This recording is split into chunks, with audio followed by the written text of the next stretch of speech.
We were twiddling our thumbs, and I was about to play Zenless Zone Zero. Well, I told you all to chat it up, so good job for following directions. Anyways, howdy, hello, welcome, whoever ends up watching.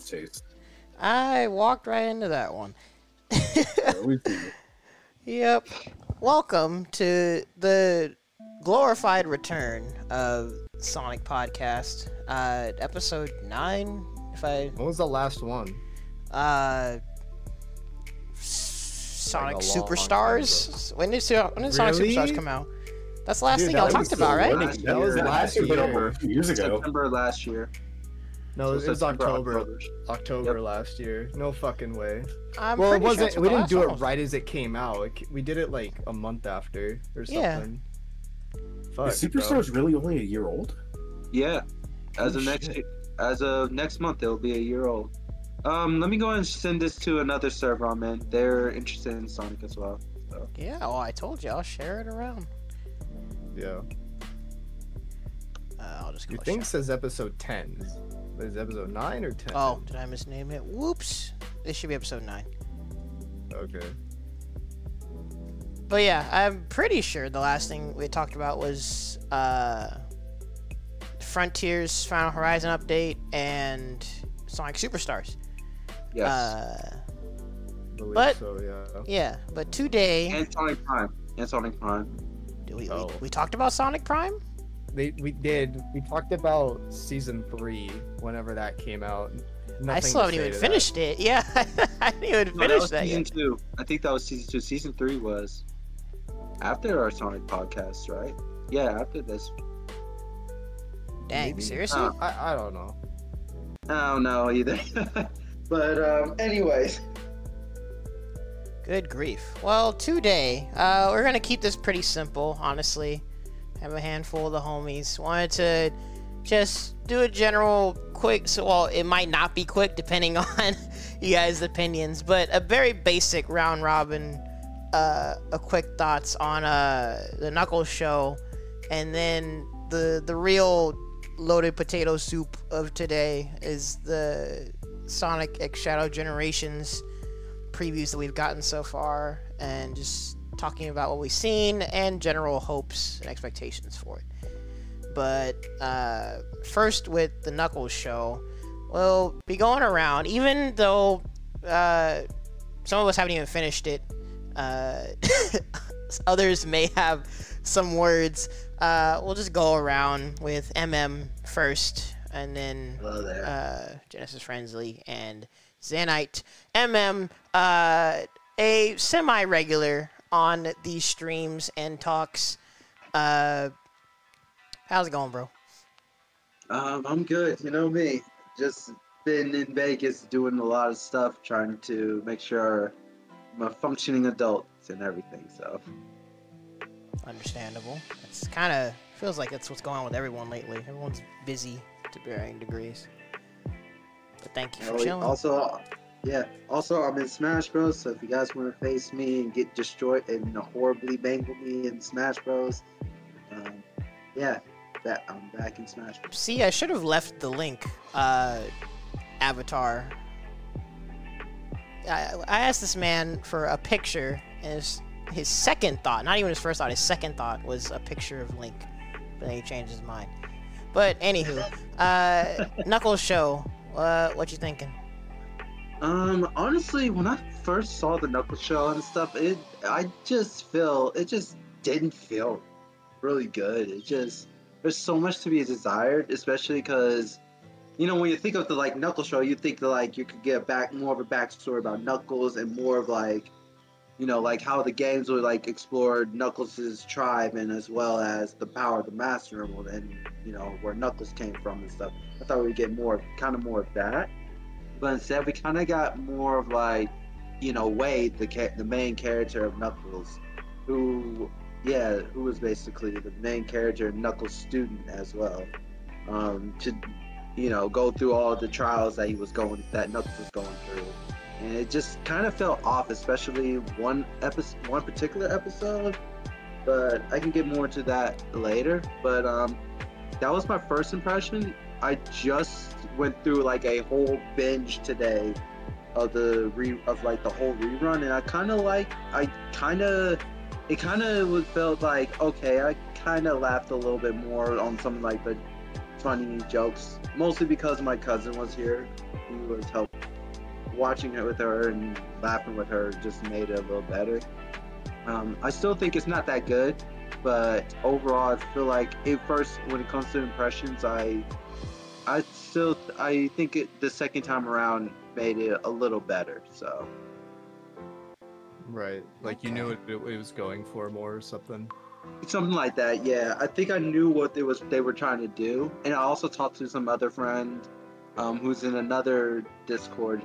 They kind of like put it into perspective, because like when it comes to Knuckles, you know, this is his 30th anniversary since he's appeared in like the Sonic series. So when I thought of like the Knuckles series, I was like, okay, this, you know, Knuckles has got to do it's got to be something impressive, and my expectations didn't match the reality. So yeah, first impressions really did make it a bummer, you know. Yeah. Okay. It seems like that's kind of, well, off the top of my head, it seems like those thoughts might be on the tamer side compared to what we may have later on. But I'm glad you brought up that observation of how you felt about it the second time around. I'm gonna want to come back to that later. But alrighty. Next up, GenesisFrenzy. I've always dubbed him as the real, truest Sonic fan, the biggest Sonic fan. I don't know why. Compared to me, that's the title that I give you. But as MM said earlier, also the Virtua Fighter god, pretty good Also Street Fighter player. Two former things being said is not current. Retired Sonic fan, retired Virtua Fighter, retired Street Fighter. It's all this in the past. Yup. Oh, Bro. man. I haven't played any games, or really much of any games this year. I got into Silent Hill, and that's basically it. Oh, So, dang. Yeah. Dang. I haven't played fighting games nice. since last year, so. Has life been Cool. life has been... No, I've been focusing on my studies. I'm trying to finish school, so Oh, nice. Oh, yeah, yeah. So I understand that. That's very understandable. yeah. Well, anyway. thank you for joining us. Yeah. So I'll just preface this, right? Just so we know where we stand with this. I did not finish the series. I only got to episode 5. Which out of 6, so it feels like I really should have just did it. But Oh, wait, there's 6? I thought there was 8. no, it's only Yeah. 6, Oh, and snap. they're not even long too. Like they're only like 30 minutes or so. So it's not like, you know, right? Some series, you know, they have like 6 episodes, but they're like over an hour long. So it's not like that. But I don't know. I just I didn't even feel like finishing it out. It's basically how I felt about this. But so obviously, right, Knuckles, the series, right, spin-off of the Sonic movies. The Sonic movies, you either like them, you don't like them, it's whatever. I think for the most part they're fairly solid for what they are. That's actually something we can't even talk about at all, because there is no Sonic movie 3 news to even discuss, really. Yeah. Which is funny. Like that would have been a topic if they put out the fucking trailer, but there's nothing. So just have to wait on that. But Yep.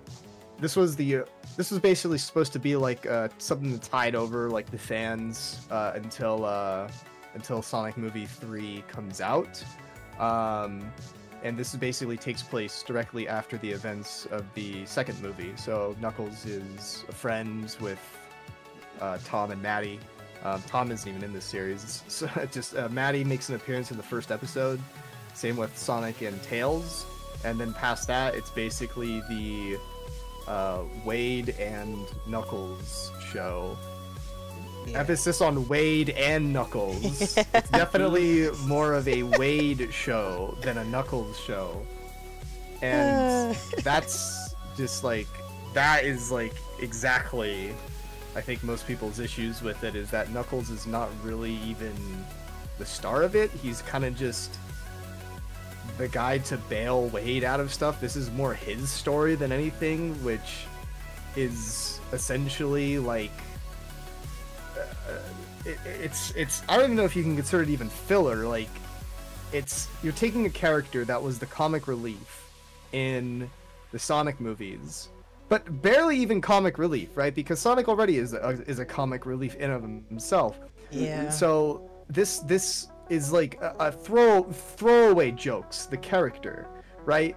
Like this is not like he wasn't even really a main character in that movie. Like I would not even consider him to be like even close. He probably had like like two collectively scenes, didn't he? in the first movie, yeah, he only had like 2 fucking scenes, and then in the second movie he had played a little bit of a bigger part, but like not Still throwaway gags, pretty much. yeah, like not enough to like justify a whole series based off of him. I don't know who greenlit this. Idris Right, Elba. like I guess. I mean that is like probably a big reason why and maybe he just had a gap in his schedule and he was okay with doing this because he is way beyond whatever the fuck this is. Like this is crazy. I mean the fact that they got him at all actually in the second because he's the movie was kind of producer. He was impressive. also the producer, apparently. Apparently, right? which Like yeah, was surprising executive in itself. producer. Which Oh, I I mean, didn't even know that. Yeah, he's one of the producers. well, executive producer. Oh wait, like, it was executive, so the Nope, producer. there's right? like I'm looking at the Wikipedia page. There's like a list of like 9 people here, or 8 or 9 people, and like, you know, the degree in what they participated in the making of this is whatever, right? It varies. I'm sure like the reason why he's a producer is probably he had to like partially fund this because basically every Hollywood production nowadays needs to be funded by some outside source. That's why when you go to movies now, you see a billion logos like before movies compared to Yeah. back in the day where you just saw like Universal and that's it. Like yeah, they have so many fucking people that need to fund these things now. Getting the So- sponsorships. Basically, right? So anyway, so yeah, they got him for this. He reprises his role, which I mean nowadays that's pretty like common. They usually don't like not as much as they used to. They don't like recast people for like outside roles anymore like this. Like if they recast somebody, they usually just recast them.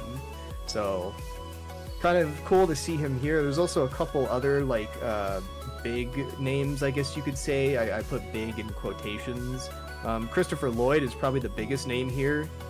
He voices Pakamek, however they pronounce it in this show. Hachimak. Hachimak, yeah. He voices him in this show. Very minimal role. Just kind of like he's basically like Vision, like elder character. Not really like Force Ghost, basically. sort of, right? So yeah. Anyway, so he's in this, and then Kid Cudi is a character. He's one of the villains in this show, which is just bizarre as well. Like, I just Kid Cudi's in this. Yeah, not really much to say beyond that. It's okay. Sorry about that. It's okay. And then I remember there was a cameo from Michael Bolton. Just like random shit like that, but that's, you know, whatever, neither here nor there. I think the whole plot of the show is basically like Wade and Knuckles are being chased by these like fucking people in suits. I don't know. I don't know what like what they're supposed to be. Like I'm trying to remember. Like they're just like are they like a gun agent or something, or like No, I don't think they're gun agents. I think they're like just, working for someone, right? Yeah, like- they're working for someone. They were working for someone for, I guess, so that would. Wait, you're one talking of about the guys- two cronies hunting Knuckles down? Mhm. Yeah. Well, yeah. I thought they were working for Gun, but now they're me dealing check. with other weapons dealer peoples on the DL. Well, let me check. Hold on. I'm looking. I thought that's the main gist of what I got from the story so far, Right. anyway. Because Well, I forgot the lady's name, but she made it sound like It says corrupt gun agent. as their thing. Corrupt gun agent working for the buyer. Oh no, they're corrupt gun agents. Yeah, they are. Okay, right. so I That's did right. hear right. Cool. Yeah. So basically, they're trying to get Knuckles' like power. Essentially, that's the whole fucking thing in this.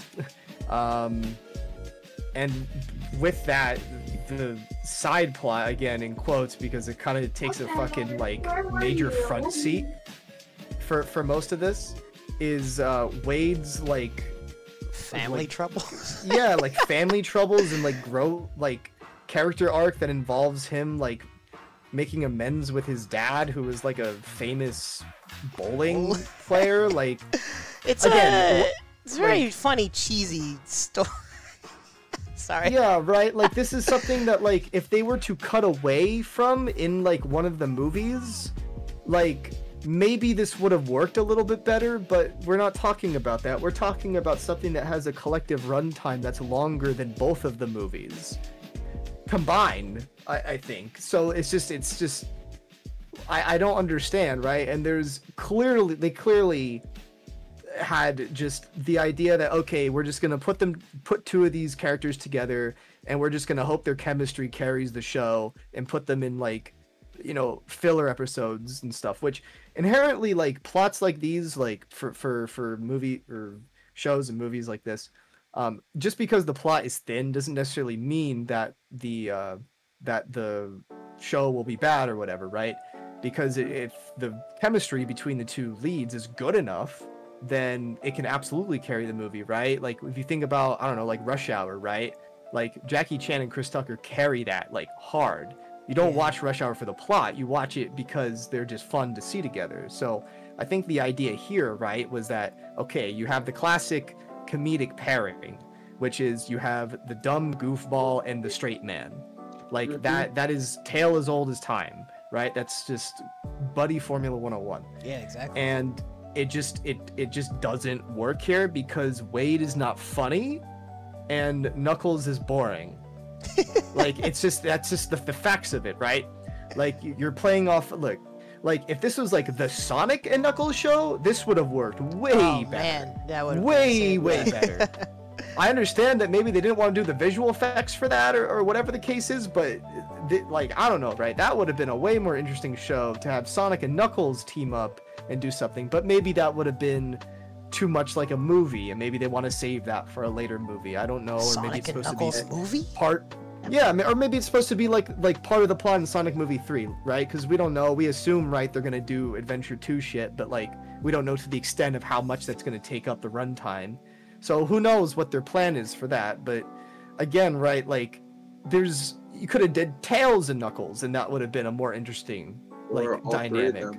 Or just make the Team Sonic trio. Like shoot. I don't know, right? If they're gonna do the buddy route, right, then like, you know, there's pairings that I would have rather had fucking Maddie. I would have rather had Maddie than fucking Wade, of all people, right? Like, that would have been more interesting. I mean, I don't think either the actress that plays Maddie or Wade are particularly that good, but like still, I think her acting would have been way more funny in this. I get that she's not necessarily like the funny person, like Wade is the goofball, but I don't know, like just conceptually from the start, this show is just fucking stupid. And I don't understand like really who this was even for, because it's like sort of like conflated between being just like a dumb show that you just turn your brain off and then something that was like trying to appeal to fans to some degree. People that were involved with the previous movies, such as like the director Jeff Fowler or like Ian Flynn or Tyson Hess or whatever, right? Really, I know Jeff Fowler had directed the first episode of the show, but I think very minimal creative input, and I think Tyson and Ian probably had next to zero, or very minimal again. Because I don't know if they would have been okay with how this kind of turned out to be, or maybe it was beyond saving or whatever the case is. But yeah, I mean, you have like Pachamak, right? Who's like, we haven't seen this character in a while, right? Like I'm not really super certain on that. Like when the last time we saw this character. Like But it's canonically? Sonic Adventure 1 or Was he not in Sonic anything after that? Sonic X? Yeah, Sonic X. Yeah. Was he in Wait, Chronicles? I said it wrong. I said his name wrong. Chronicles. Yeah, but Oh yeah, Chronicles. That's right. Chronicles was like the last thing because that's when the whole like Penders fucking thing happened. So like I guess something may have lapsed where they're allowed to talk about Knuckles' backstory again and how it relates to like tribes, or maybe they just don't give a shit anymore. Probably they're not, just, honestly. Yeah, because now they have like fucking Paramount like backing them, or Viacom, right? Like Penders tries to sue fucking Viacom. Yeah, maybe you could try to sue Sega, but like I don't think you're gonna sue fucking Viacom, buddy. Like that's a whole different That'd be thing. a Twitter storm. Good lord. Yo, that would be. Oh, I said Pachacamack's name wrong. It's Pachacamack. It's Pachacamack. Pachacamack. That's his name. Yeah, I'm glad y'all are saying this. I was never gonna get it right. Just call him Pachacamack for now, but I spelled his name wrong. I said his name wrong, so my bad. For anyone who's listening to the podcast. Yeah. So, okay, Pachacamack. So yeah, he's in the show. Very minimal role, as we've said. And basically everything that involves like backstory to the show or anything like that is very minimal. There is like some amount of fan service, but nothing really more than what we've already seen that was in the movies. I mean, Yeah, Pachacamack was probably like the most like oh shit type of thing, but really like super minimal. I'm trying to remember in the show, did they like I think near the beginning, did they mention Longclaw or something? Was that even? I think. Oh, so far from what I've seen, they mentioned, or Knuckles mentioned the owls. Yeah, you mentioned the owls. You mentioned the owls, but nothing more than that. And I think there was an episode where Wade was basically dressed up as Knuckles in some sort of musical. This was episode 4, I believe. And in order to like get out like a cage and like find his inner warrior, I could talk more about that later. But he's dressed up as Knuckles, and they talk about like his backstory of like what happens to Knuckles and his father and everything. Right. You know, they fought the owls and like how Knuckles gone through the trials and stuff. It's one thing that turned me off. I was like, why couldn't you guys just have like way like in the mind of Knuckles instead of like just in a costume, in some backwater it's of like was it like a play costume and stuff. Was that scene that was like in the bowling alley with all that like weird shit going on? Yes. Yeah, just I mean, maybe in like a better show that would have been like more entertaining, just given how off the wall it was. So basically there was this like dream sequence where like Wade is like envisioning like a bunch of weird shit. That's where the Michael Bolton cameo was.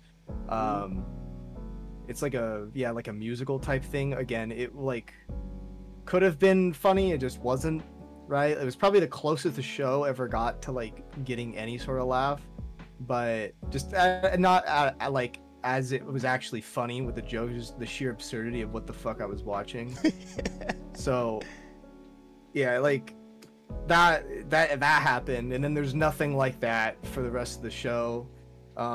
Another like sort of character arc subplot, well, I guess it's like sort of overarching more with like Knuckles' side of it, is he's trying to like teach Wade how to like harness his power, whatever the fuck that means. Essentially just results in him like winning the fucking like bowling game, right? Like that's the whole like thing it leads up to, because his whole like conundrum is that he's like useless. Like that's his whole thing. So I mean, we've seen this shit before, right? Guy who's underdog like fucking pulls through. Yeah, he beats he beats I'm allowed to spoil, right? Well, I was gonna bring it up earlier, earlier, we're just gonna but talk about it. Yeah, I guess spoiler warning, I guess, because it's a 6-episode show with no, at least as far as I understand, no like substantial substance.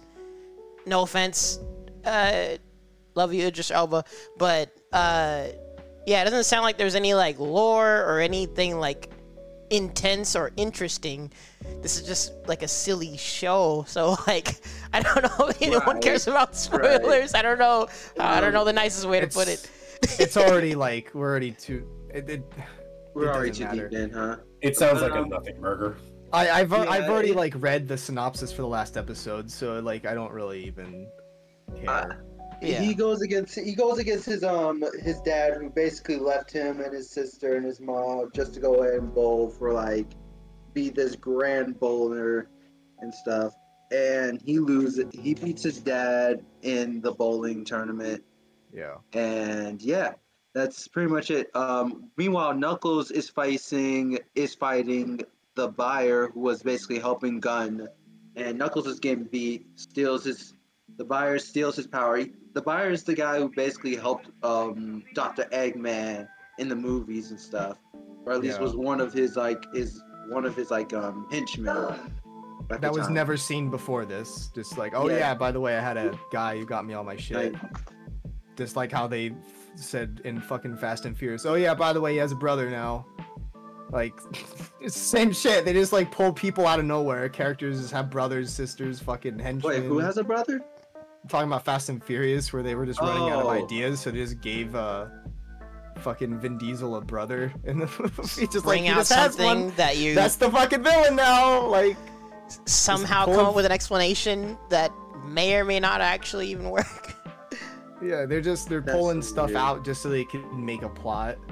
Just whatever. Just a whole whatever type of thing. But yeah, I mean, in terms of like the actual like story and everything that happens, it's not really much of anything. It's not a particularly like fun watch. It's not even like it's so bad it's good type of watch. It's just kind of boring. It's kind of in the middle. Yeah, you have okay, no. It's not in the middle. It's not in the middle. It's definitely near the bottom. It was not a good watch. I would say like as a fan, there's basically nothing there. Like there's just nothing fucking there for you. In terms of like somebody who might be like a fan of the movies, like a kid or something, possibly, right? Kids will like anything, and hopefully later they figure out that what they liked was shit.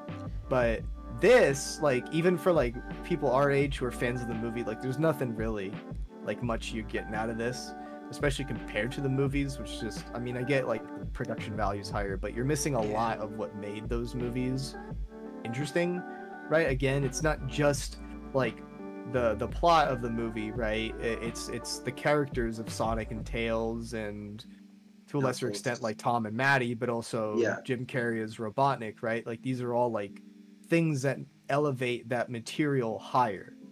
So when you remove most of those things, you're getting a very wooden performance from Idris Elba, and you get a very annoying and borderline hang yourself performance with fucking Wade. Especially that fucking episode where they do the goddamn dinner. That is just the Shabbat. Yeah, the Shabbat dinner. That shit is like, that is just fucking horrible. Like that is probably some of the worst media like this series has ever put out. Like on God, bad? it is just horrendous. Like he has this like sister who's like a fucking bitch, and then this passive fucking mom who just lets shit happen. Yeah, dude, it was bad. It was really bad. I'm gonna bring that up later when I talk about what I've seen so far, but I think the only thing that saved it was literally just Knuckles beating up the villains. To me, at least, it was just like, yeah, let's go, punch him, Knuckles. All I was waiting for was like, hold on 1 second. I mean, it was freaking wild. But I guess to kind of go back to what you said though, because the more you guys talk about it, the more I'm realizing, I think. To answer what your question of who this is made for, this does seem like some like silly throwaway Saturday morning cartoon kind of stuff that you just not even like wake up and look forward to watch. It's kind of just on while you're like in the kitchen doing your thing. This is like throwaway Saturday morning cartoons kind of thing that will likely entertain some kids, maybe. But at least those Saturday morning cartoons like with Sonic, I don't even like the Sonic that like Saturday AM and stuff, but like at least those shows were like, they had something going on, you know, they had some action, something. It was pretty funny, like meme worthy, like those kind of Saturday morning cartoons. Or at least Sonic wise, you know, with Saturday AM, you have you have some good funny memes and something funny that's happening. But it's like with the Knuckles show, yeah, it is kind of just like, eh. Like I literally went on my computer and played Smash Bros while I was listening to it, kinda. So right. I do kind of agree with Ronald. It's one of those things that, like, I guess you could say overall it's fairly inoffensive for like what it's doing. However, like, I think for like fans like us, like people who are really into the series, like this is just god awful. This is like nearly unwatchable.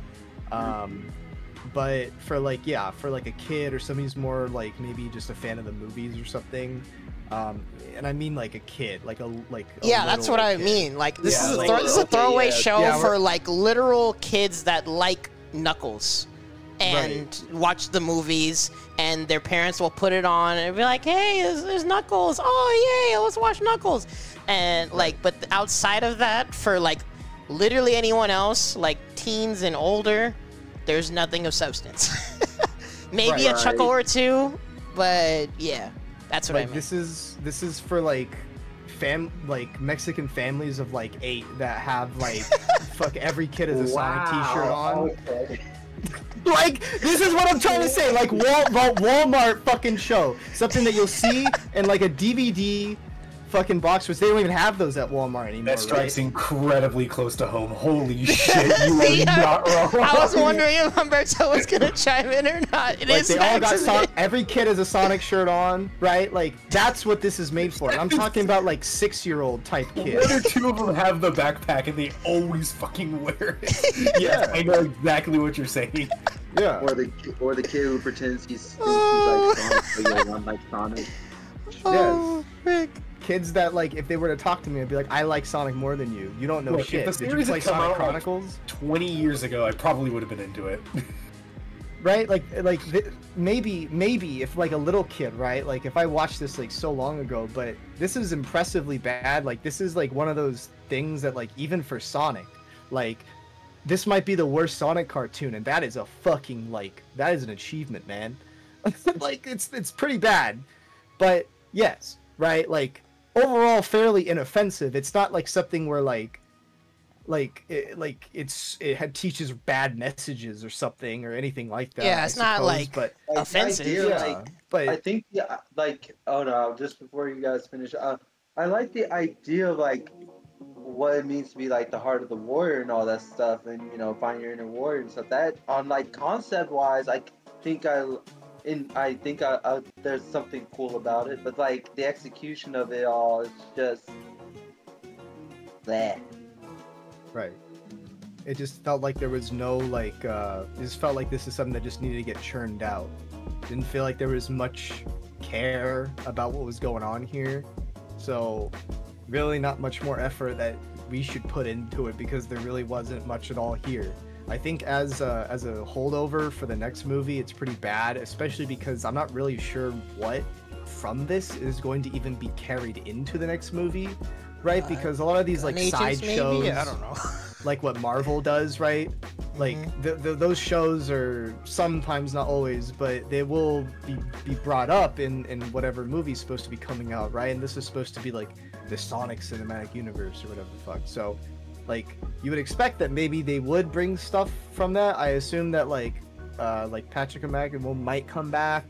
I would assume so. I would just hope that fucking Wade is like in it as little as possible for Sonic Movie 3. But Knuckles doesn't really change as a character from this. Like, I think the only thing that might be in the Sonic Movie 3, like that is even lifted at all from this show, is like maybe like Knuckles and Wade get a little like fist bump scene or something in the third movie, and then they just move on from that because they know this shit sucked. They know it was bad. Character development wise, I guess we're kind of thinking ahead, but character development wise, I'm not really sure what, like, oh, I guess this kind of could be a topic question in itself, of like what's the expectation for a character arc for Knuckles? Because, go ahead. Knuckles, at least in this one, was. I see that they were trying to do is make Knuckles more of a mentor role, and that's. Well, even that's pushing it. Like, yes, that's the thing they're doing is the straight man funny thing. But honestly, like, kind of relating to what Riley said earlier, a lot of what, at least from what I've seen, a lot of what the show is Knuckles kind of just being Knuckles. He's just this serious, semi-clueless in some aspects guy. He's just doing his thing. So that's why I ask, like, in terms of like actual character arc, be it this show or 3, what's going to happen? Is he going to become a more friendly guy? Is he going to be a bit more relaxed? That's what I was thinking. Like, he was going to be more relaxed because, like, the idea is like, you know, Sonic and I believe even Wade says in the last bit was like, this is your home now, and stuff. And I think that would have been probably a good. I think that would have been a good character arc for Knuckles. Like, what is home to? Like, what's important here and stuff. Like, what's it feel like? What's home here? Not back in his old world and stuff. I think that could have been a character arc in of itself for Knuckles. Less about his echidna role and more about making himself a part of the family. Is that what? A part of the family, a part of like, with like, being friends and family, and just saying like, you're not alone in this world. You don't have to carry all the burdens and stuff. You could be this is your home now. You got family now,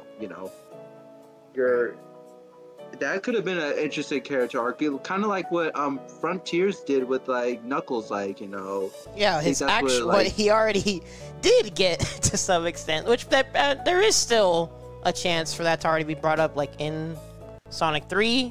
I don't know if that would be brought up in Sonic 3 because they're probably going to focus more on Shadow and stuff, and his but they can still have some development.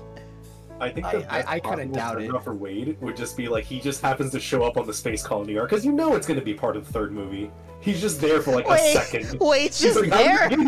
Yeah, he's just like, hey, I'm just here for some reason. What you know what? Never see him for the rest of the movie. I would like the best send off for him. If he was the one that shoots Maria, that would be fucking awesome. Bro, what? But like do it by mistake and be like, whoops, my bad. Then I would have been like, okay, maybe this show is like a big like villain like build up. Get this guy gun. Okay, that is needlessly dark.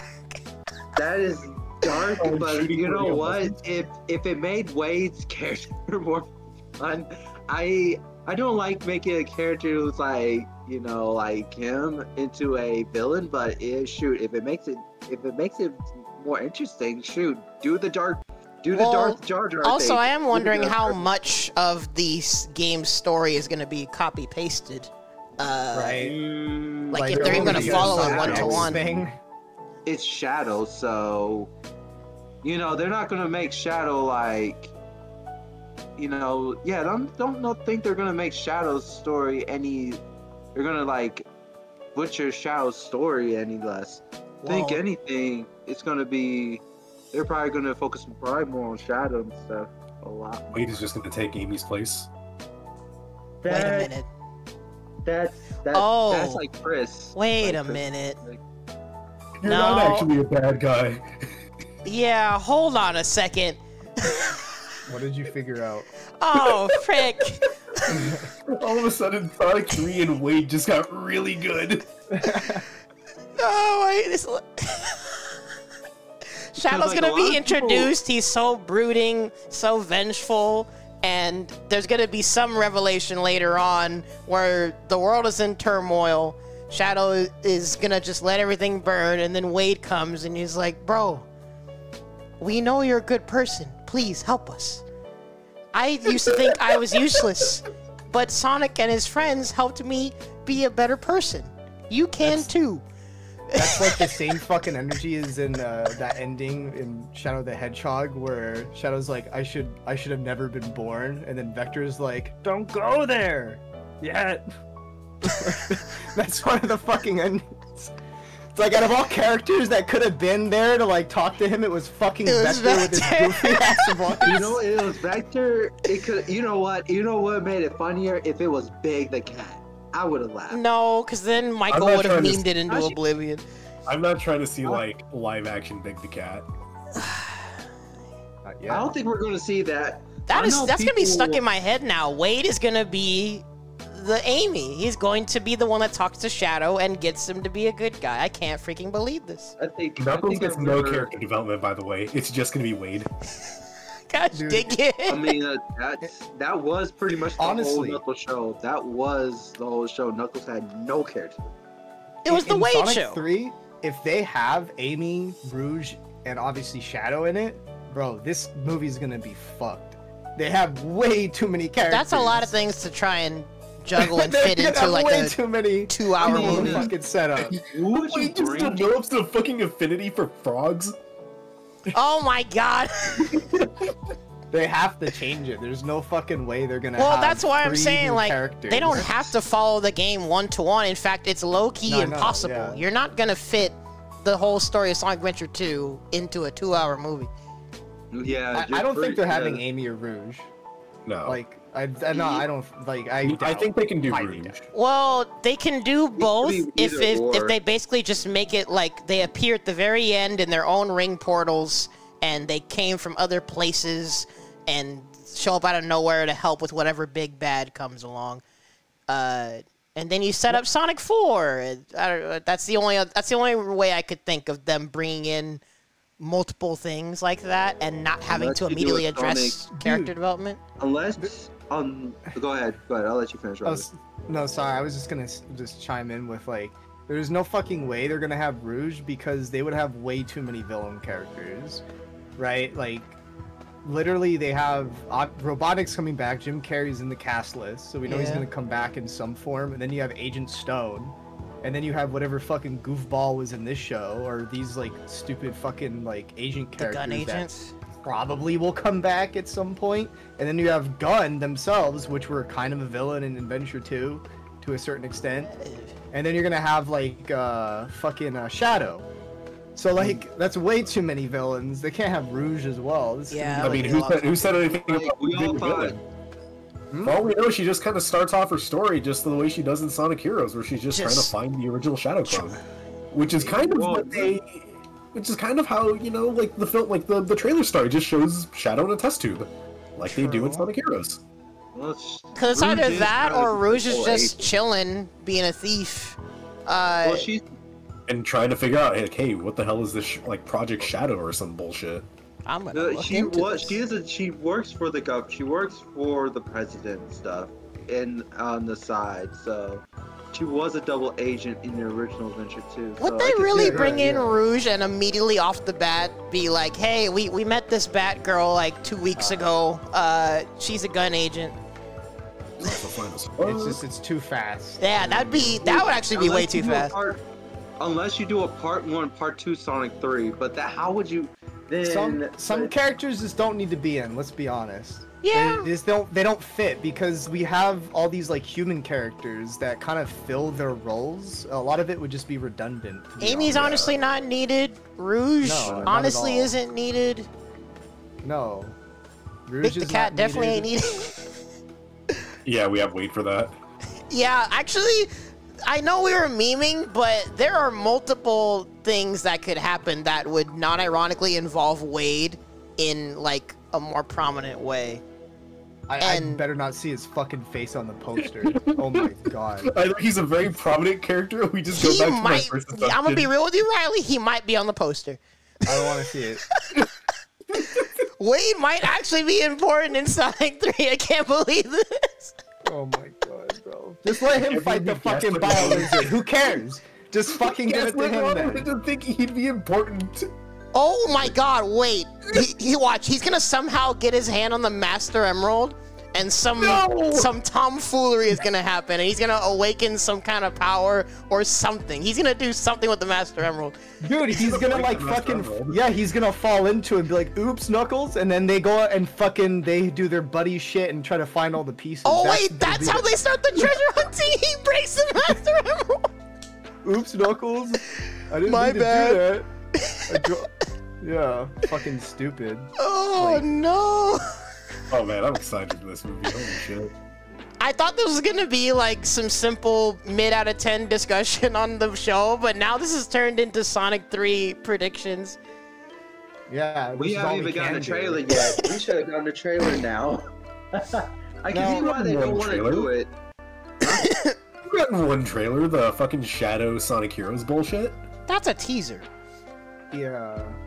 Well, I mean, there was like the teaser at the end of the second movie, right? Like that's, and then like leaks. That's basically. Yeah, we haven't gotten anything official. The logo, right? We had the fucking teaser that they put out on Twitter, right? That played like the part of Live and Learn or something. Yeah. So I mean, we have like some shit, but like, yeah, no footage from the movie, which I don't know. It's getting kind of close. Wait right? a minute. Not. Oh wait, it has a release date, doesn't it? Yeah, it comes out December 20th. Oh my god, and we still don't have a trailer. Oh god. Now that might not be too bad because. But we're going into September. Why they did it? No, it's only about 4 months for the movie to come out. Sonic Movie 2's trailer came out about 4 months before, and Sonic Movie 1, if you don't count the original one that they put out when the release date was still 2019, the one that the one that they did for, when they changed the character design was in like mid-November or so, and the movie came out in February. So it's not necessarily like too like late to release it. I So mean, there's still some leeway. Yeah, what is too late really?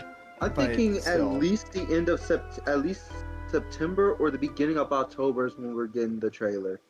I think they should have had a teaser at this point because they really should have thrown that shit in front of like Inside Out and Despicable Me because you would have had hell of people excited. Like they should have put that out because like. Damn, it kind of sucks that like because those movies did so well, right? Like Inside Out is like one of the highest grossing movies ever, so like it's just like that would have been cool to have that because then you'd have a lot more people interested. Missed opportunity. Major, because I don't think there's any other big animated movie coming out this year besides that DreamWorks one, so it just kind of sucks. Well, Shrek 5 this year? No, Shrek 5 is next year. Or no, not even next year. It's 26. Oh. Yeah, they're doing Incredibles 3. Oh, right. Well, that just got announced. I'm talking about like shit that's literally coming out. Around the bend. Yeah. There's that like robot DreamWorks movie. But like I'm saying that, right, that the problem with the trailer is that the later they put it out, the less movies it's going to be in front of. Yeah. Which can be kind of an issue. I think most people just look at it online nowadays. But I don't know. I think the internet is not the whole world, so I think it would have been nice to have it in front of, but whatever, it's in the past now. Yeah, and wait, Sonic Anniversary is November, right? What? Or no, June. I'm losing track. So what's in November? Something's in November, right? So I'm trying to think of major events or other major things where a trailer would be shown in like a prominent way. Not when really. the Sonic Shadow Generation is coming out next month, right? October. Yeah. October. Yeah, okay. so 2 months from now. Nothing in November that I can think of. That would probably be if it comes out that late. I don't know. That's pretty late. Honestly, like I'm just gonna speculate. I think it's any day now. I think literally we're all just gonna wake up. It could even be like fucking tomorrow. It could be like straight now. up. You know that it could happen. No, they usually release in the mornings. Oh really? Okay. Usually, yeah. Like Yeah, but that shit would have been leaked already if it was just tomorrow. Not necessarily. It depends. I don't know. Like, trailers just come out, right? They'll just like the fucking like YouTube channel just upload it, and then boom, it's live, right? Yeah, like, not that much build up actually. Now that you mentioned, it kind of just happens. Like, yeah, they usually nowadays they just upload it and then they just say like, hey, it's live, right? They're not like, oh, it comes out in 7 days. So like, they don't really do that. So I don't know. Like, the only people who could announce a trailer would be like Rockstar. They're the only people who would be like, okay, we'll fucking be there. Like, who's gonna give a shit? It's like a week. Like, okay, sure, right? Like, but yeah, I mean, I don't know. Like, I read a couple people like on Twitter and shit saying like, oh, my hype is dying for the movie. No, it's fucking not, dude. The moment they release that trailer, you're gonna be right back on board. Like, anybody's complaining, like, come on, right? Like, I mean, you know, I'm not in any rush. Like, shoot, like if it, like once it comes out, like on the 20th, it's like once it's in theaters, it's gonna be hype. Yeah, people are gonna see it regardless, and people have already told me that they are waiting on the trailer. In fact, so guess when my birthday is, bro? December 20th. Oh shoot, that's Isn't right. that crazy? That's fucking nuts, man. That's Your birthday is birthday. Your birthday is 16 days after mine. some wild timing. Yeah, right. So, Good birthday present, new fucking Sonic movie. Podcasts, the following week after that's gonna be mandatory. Oh yeah, I'll try to make that for sure. Like, I'm sure we'll have a lot to say about that. Sonic 3, Sonic X Shadow Generation, that's gonna be hype. Yeah, I guess that's kind of a decent segue because we've kind of strayed off already from talking about the show to talking about the movie unintentionally. So number rating for the us who have seen it. For the show? Yeah, for the show, just so we cap it off. I still haven't finished it yet. But I'll let MM go first. Yeah, go ahead, MM. At MM? Or not.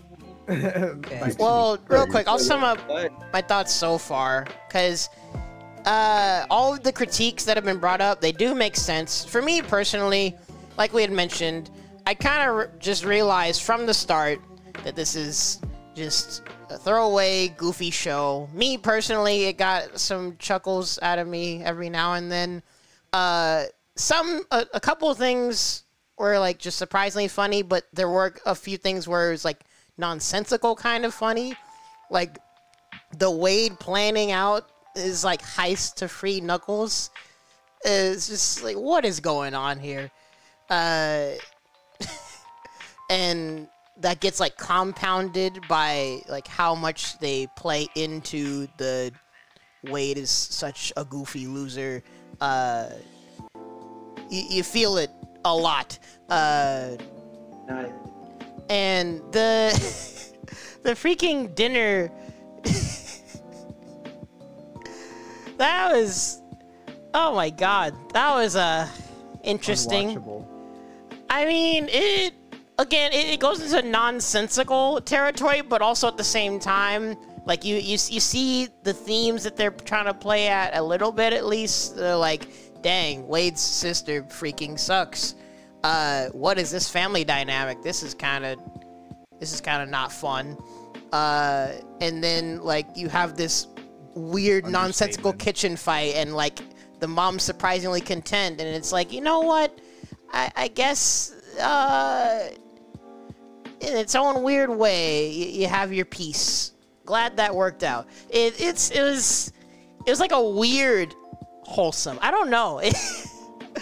It's kind of like that awkward family thing. Like, you know, the family is always gets into a fight, or mom doesn't do anything, and then family kind of works together, kind of gets saved by Knuckles, and you know they just awkwardly, you know, the mom, like, you know, this is, you know, her kids are still fighting and stuff, but like they fight together, help around the house, fight the villains, or fight quote unquote the villains and stuff, and they're together, you know, making their peace, like an awkward family. And just, mom is like a champ. She's taking it. Well, yeah, it was the mom and Knuckles doing all the fighting. Yeah.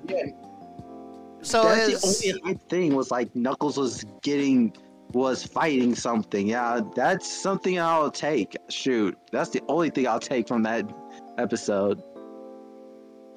Yeah, in fact, actually, that scene alongside everything else is the thing that just hammers it home that this is just like a funny kids show, funny in quotes kids show. Take from it what you will. You know what? You are right. The dinner scene was watchable.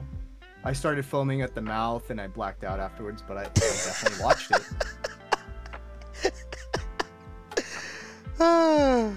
I might still. I mean, when me and May were watching it, I don't even think May even cared about it. I don't even know she was paying attention. So I don't even know if we're gonna finish it. To be honest, I might finish it eventually if I'm bored. But yeah, like really there's no fucking bored. There's no real reason for me to finish it. Just aside from just being an Idris Elba simp, I love Idris Elba as Knuckles. Like, outside of that, there's no real reason for me to finish this show, to be honest. Unless May comes and tells me out of nowhere, when are we going to finish Knuckles? I'm probably not going to. Actually, yeah, I take back what I said. I'm probably not going to watch it, unless I'm extremely bored. Right. But score-wise, so far, I'd probably give it, like, a 5 out of 10. Fuck, that's nice. Yeah, 5. Yeah, I'll stick with a 5. I gave it. I guess with my original taste, it was definitely lower than B was. I think I was a little harsh. I think I gave it a 3 or 4 out of 10. But the second run, I kind of see what they were going for. Kind of laughed at it. I kind of got like some leniency. So about, I think I gave it a point. I give it a 5.5. Oh. Maybe a 6 out of 10, but that's mostly because the like watching it with my cousin pretty much helped. So Generous MM strikes again. Huh? Nothing. No, say it again. It's okay. Well, this is why I like having you and Riley and various other people in these Sonic streams, because we always get the very opposite ends of critique. And it's funny. For me, a 5 out of 6 is like it's. Wait, 5 out of 6? No, like 5. No, 5 out. 5 or 6 out of 10. Oh. My bad. Like, my bad. Dang, bro. Did you drink something it couldn't be before 5 you out of watched 6 it? because like it had to be really good for that to work, but it's not like that. But it's good. It was enough for me to go ahead and finish it my second time around. Like at least. Yeah, finish it up my second time around without foaming in the mouth. So that's why I gave it a 6. I was like, okay, I finished it. It was bearable, in other words. It was bearable. Like you have to make it really bad for it. Just like, yeah. I think the only shows that probably have done that was probably Obi-Wan, the Obi-Wan show. That one I think is less. Kenobi, that show yeah, was that sick. one was pretty bad. So wait, Kenobi was bad? I mean, the show. Yeah, the show. The show was bad? Yeah, a lot of people agree on that, dude. You know, that is wild. Yeah, it was pretty bad. You have to watch it yourself. Like I said, I watched the show. My experience. This is my experience, but yeah, I think that one's probably the worst. Probably worse. Like I kind of liked that one, but like at least, yeah. But for not gonna go into that one. That's another story for another time. We can talk about that another time. Good choice. But for Knuckles, I think I was like, okay, I didn't foam in the mouth, so I'll give it a 5 or a 6. I would say I'll give it in between if I can. So yeah. Okay, if he gave it a 6, Riley, what did you give it? Oh, I know he's gonna be an opposite end. I'm sitting around at like basically like a 2, maybe maybe a 3. Like if you were to look at it like purely on its own, detached of anything to do with the series. But yeah, in terms of like a fan, like a 2. One is like, one would be like I'm watching porn or something, like something that's like straight up unwatchable. That at least like I almost finished it. That's pretty good, right? But apparently I'm in the minority on that because the show has a 75% on Rotten Tomatoes. Knuckles does? 75? Yes, which is higher than both movies. What? Now- Wait, what? Yes. Wait, hold on. I'm looking at this right now. Hold on. However, there is a caveat. What's the caveat? There's only way less reviews on Knuckles, so the aggregate score is out of whack. But yes, technically it has a higher percentage. That is insane. That's wild. Oh wow, the Rotten Tomatoes for the first one is 64 for the first movie. Second movie. There's definitely some brain rot going on. Yeah, there were 253 reviews for the tomato. Some fucking fluoride in the water. What's going on? See, so I guess to close this out, Humberto, based on everything that you've heard and your own observations from afar, do you even want to watch this show?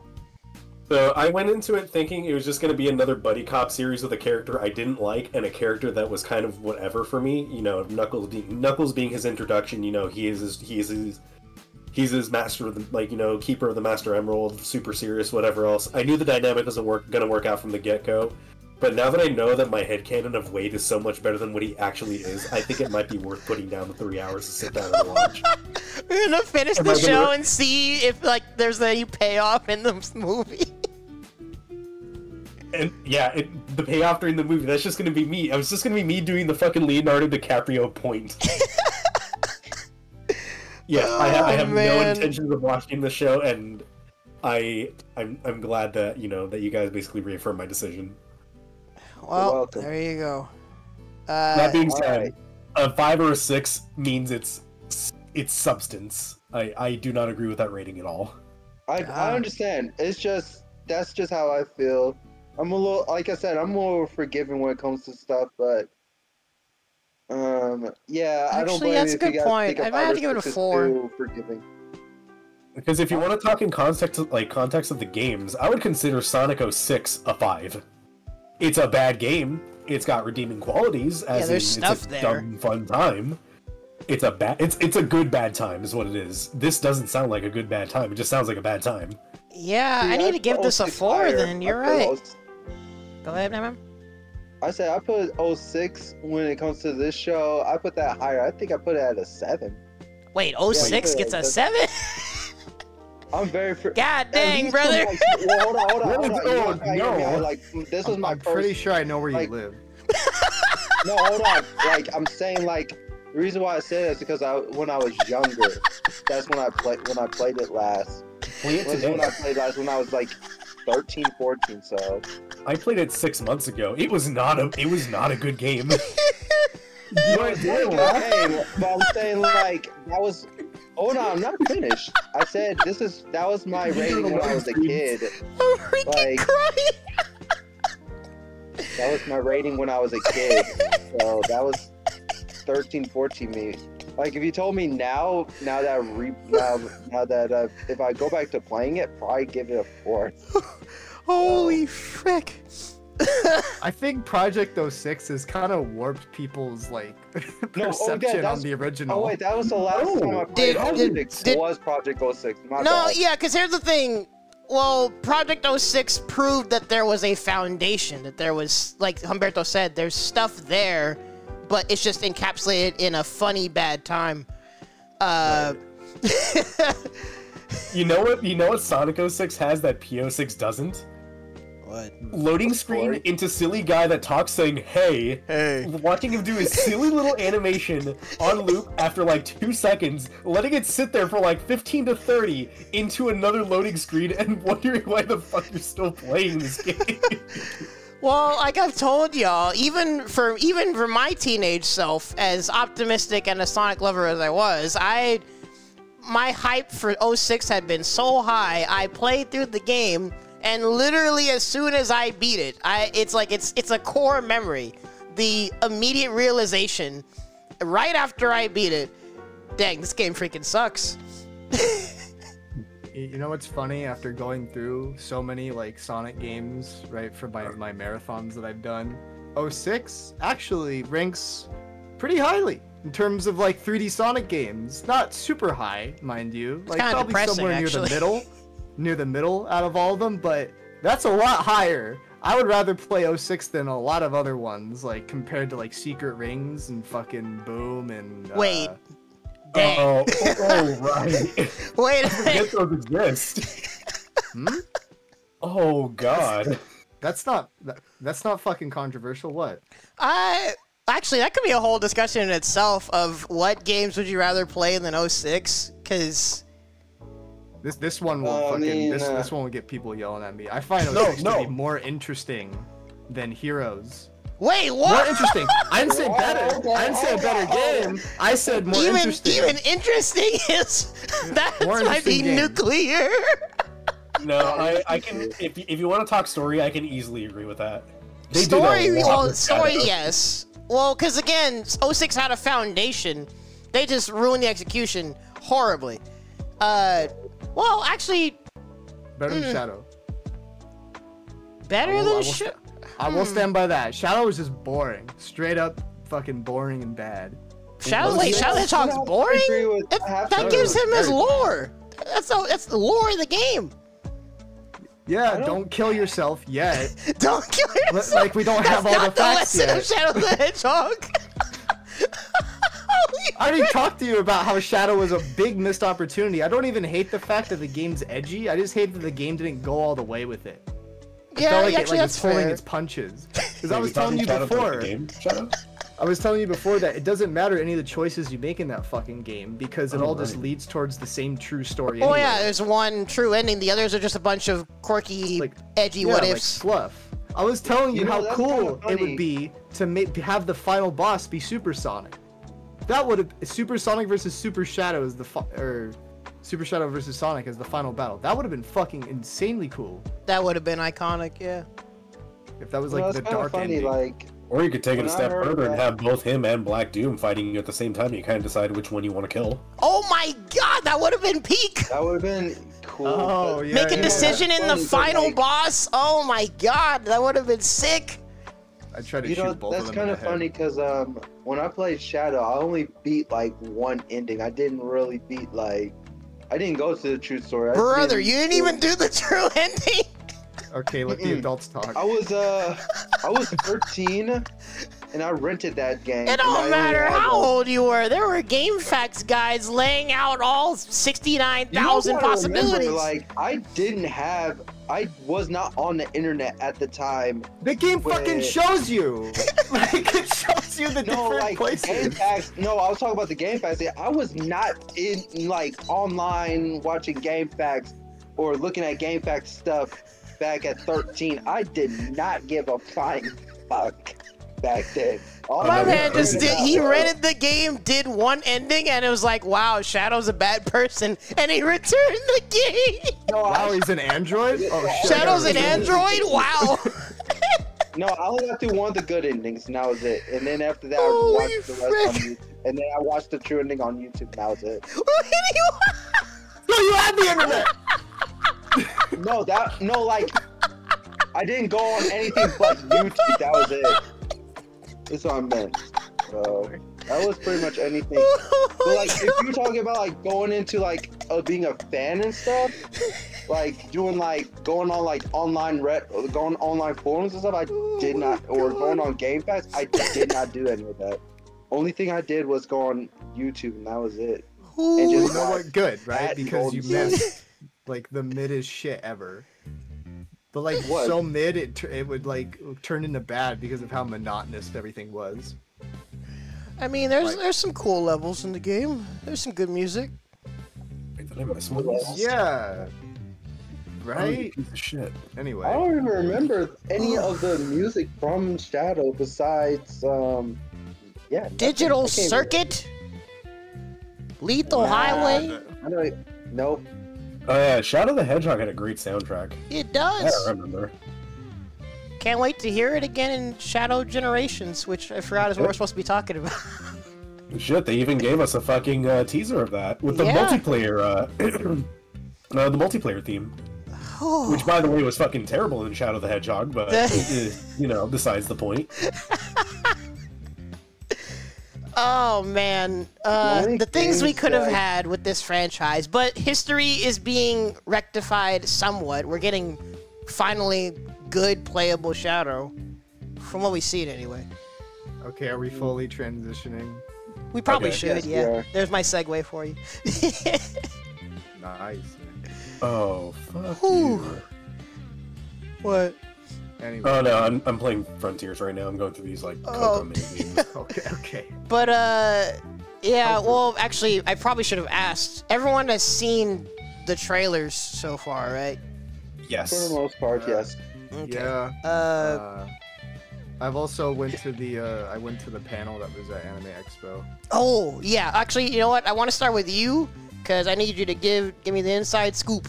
What's everything you saw? What'd they talk about? It's normal like Anime Expo like industry panel where like you wish that there was more like actual industry talk, but it gets hijacked by a bunch of fucking people who just like talk about bullshit.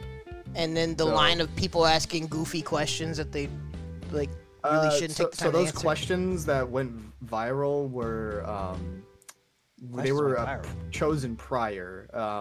I guess they did some like survey or something, or like something to like input, like send in your questions. So they chose them prior. Nobody like came up and asked him that, or asked him any of the questions. There's only 3, and two of them were bullshit. One of them was the actual like lore question, which was really funny, which I'm sure you guys probably saw him trying to answer. That was really funny to see in the moment because he did not know what to say. Like he was super like Izuka, right? Takashi Izuka. He did not know what to say to that question. What do you say? Because I do not remember. Yeah, I'm gonna need to look up the questions that were even asked. So there were 3 questions. The first one was like, actually I don't even remember what the first one was. I just remember that one of the other ones was like, what food would Shadow eat? And it was just fucking stupid. What Shadow eat? Yeah, Are you kidding like me? it's just some like stupid fucking question. Like, out of all questions they could have chose, but you know they did save it because they asked a legit lore question, which was like, during Sonic Adventure 2, like Shadow calls Sonic the true ultimate life form, but then like he like Takes it but then back. he like survives, and then they still call him the ultimate life form or whatever. So somebody was asking like, what's up with that? So it's like Sonic the ultimate life form or what? And then Izuka like just started laughing because he had no fucking idea what to say to that. That was really funny. And then he just said like, Shadow said that Sonic was the true ultimate life form, but then when Shadow survived at the end of Adventure 2, he changed his mind and was like, no, I'm actually the true ultimate life form, never mind. That's apparently like, that's what he said. That's said as canon. So fucking director said that. Obviously he was caught on the spot. It's yeah, not like that lets me know immediately that was not planned at all. Which is funny that they chose questions that he didn't know prior, because he definitely like he did not fucking know like that they were gonna ask him that. He had no idea. So that was funny. But other than that, in the panel, they were just at they had the Shadow voice actor there, Chris Thornton.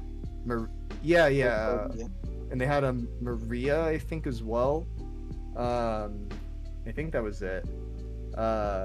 And then they were talking about their role, and then they had the animators of the anime cutscene that they were making there to talk about it. Oh, and nice. then they showed a small clip from it. It was like a minute long. It was pretty cool. It was a little like little clustered because it was like in the middle of like an action scene. But it was cool. Yeah, the panel was fine. We got that really cool poster you guys saw. Yeah, they gave out a free poster to everyone, so that was cool. It was just cool to be there, like, right, with the fucking, like, director of Sonic was there. Like, that was pretty sick. So I was very happy to go to that. But yeah, it was a cool panel. Yeah, I think they just did another interview with Izuka in Gamescom just recently. I'm trying to look for it. Oh yeah. Yeah, let me see if I can look for it. If I can't find it, oh well. Okay. Well, we'll kind of just continue on. I'll just preface it, I guess, unless Ronald, you want to just talk about. So, Sonic Shadow Generations, right? It was announced, I think, earlier this year at like a PlayStation State of Play, right? Something like that. Something like that, yeah. Something like that. Let me check. And I think it was like leaked prior, but yeah, so essentially, right, this is a like a port, but also like an expansion to Sonic Generations, originally released in 2011. So it's basically you get the original version of Sonic Generations, as far as we know, right? We don't really know if they changed that much. We know a couple things that they changed according to all the gameplay and things listed, but as far as we know, it's pretty much the same game. And then I guess they staple on the shadow part, which I assume is just going to be some fucking portal in the white world that you just go and then you play, I don't know, like 4 or 5 stages of shadow. Yeah. And then hopefully, presumably, can use shadow in the modern Sonic stages. That's. It looks like the hub world might be utilized too, maybe. Because one of the moments in that shadow trailer, it looks like the white world space, Right. with some stuff scattered around and an Omega chilling in the background. So I don't know. You can kind of see like the name of a stage in that little screen too. So let's see if I can find that.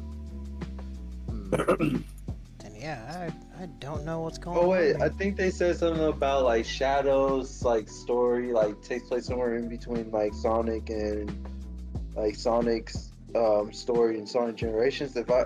I'm trying to think of like that's what Izuka said in an interview, in one of the interviews just recently, but I'm not so sure, so take it with a grain of salt. That's why I remember where it's going to take place. Right. But right. So anyway, so right. So the main thing, right, with this game is obviously this is sort of like, I guess you could say, like an unofficial like Year of Shadow, right? That we're getting this expansion, and then obviously we're getting the movie that comes out the end of this year. So this is all sort of like building up hype towards that movie. You can say this is sort of like an unofficial tie-in of sorts.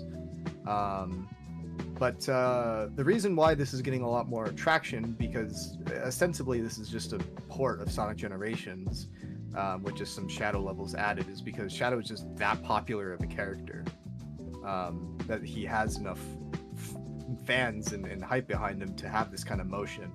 Because, I mean, when you kind of look at like what they've sort of shown us so far for this game, it doesn't seem like there's going to be that many levels in this. So like Sonic Generations on its own is already a pretty short game, right? Like it's already only like 3 hours long. So this might boost it up to like, I don't know, 4.5 hour game. I don't know how much content they're really putting in here, but we know about, okay, so what levels do we know about like so far, right? So we know about I think Radical Highway, right, is in it. Radical Highway, Final Rush. Rush. Or Space, yeah, Space Colony Arc. Name Chaos Island? Chaos Island. Kingdom Valley, right? Right.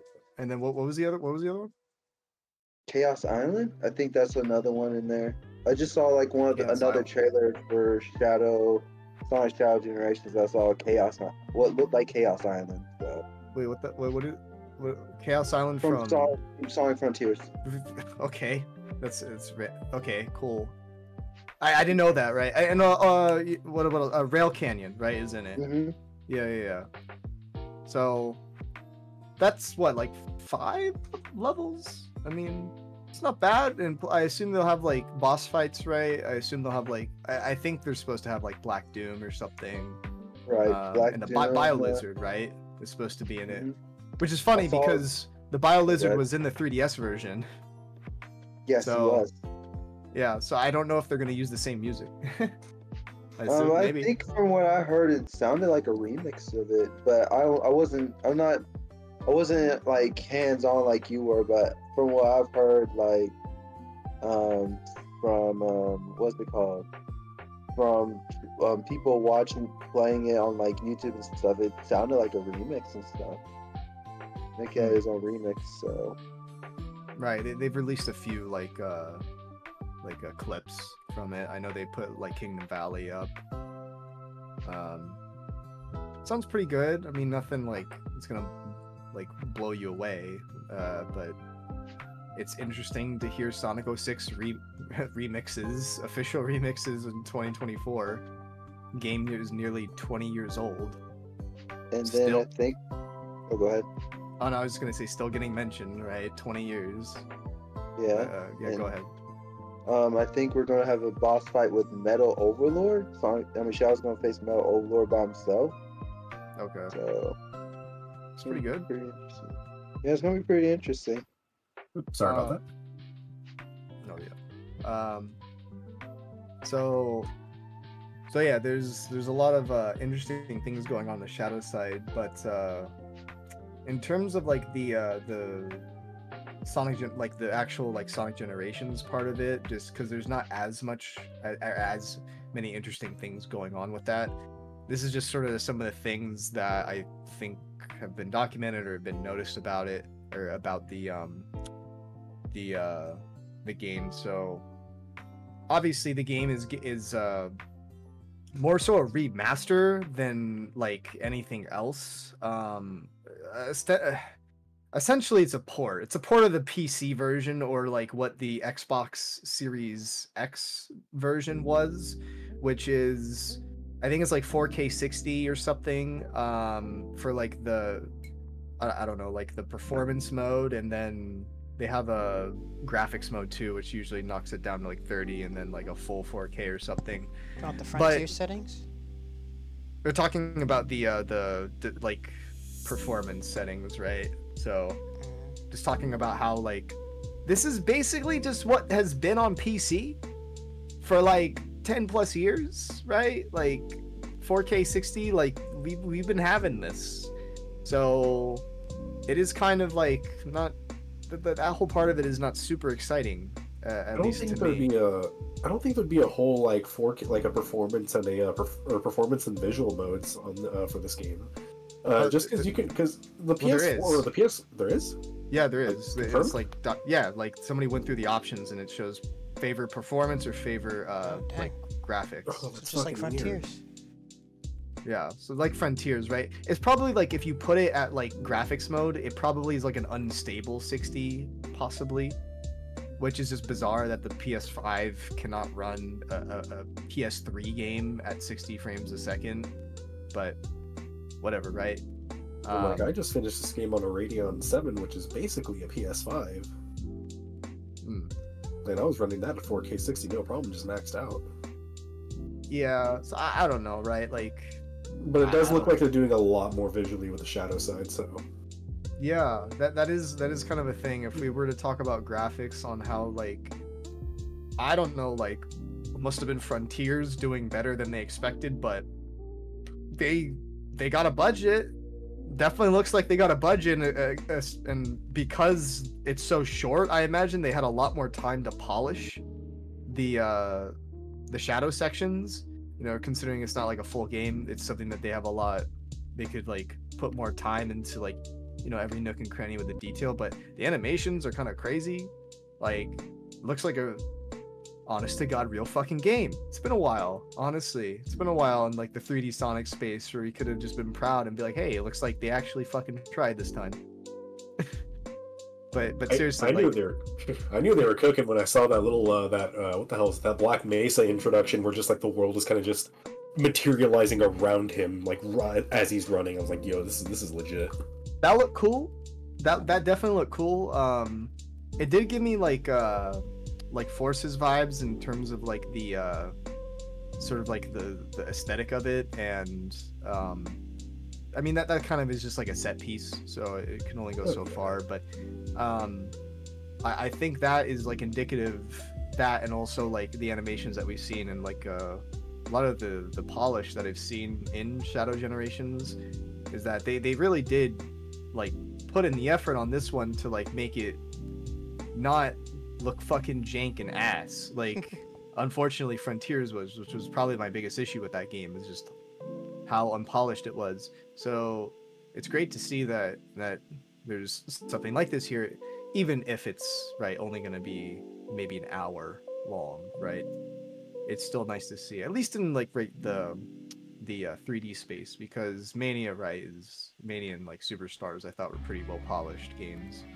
So well, Superstars less so, but right, they definitely feels like they're putting in a lot more effort here, for sure. At least graphics wise. Anyway, running through like other changes. So right, they have the control scheme from Frontiers if you choose to use it. So that is the right trigger is boost, and then the homing attack has been moved to Unleash style, where it's like jump and then hit square or X or whatever. But you can change it back. There is a legacy control option. If you want to play Generations in the original control style, you still can. You can turn lives back on because the game is default no lives, like Colors Ultimate was. I didn't know that. Yeah, so that's cool. Good to see that. Apparently there's collectible Chow in it, like those missions in Frontiers. So okay, cool. And then also go ahead. No. If you want to say something about that. I was gonna be like, also Shao has his own like wisp powers. It's the Splatoon power. Yeah, he has his powers too.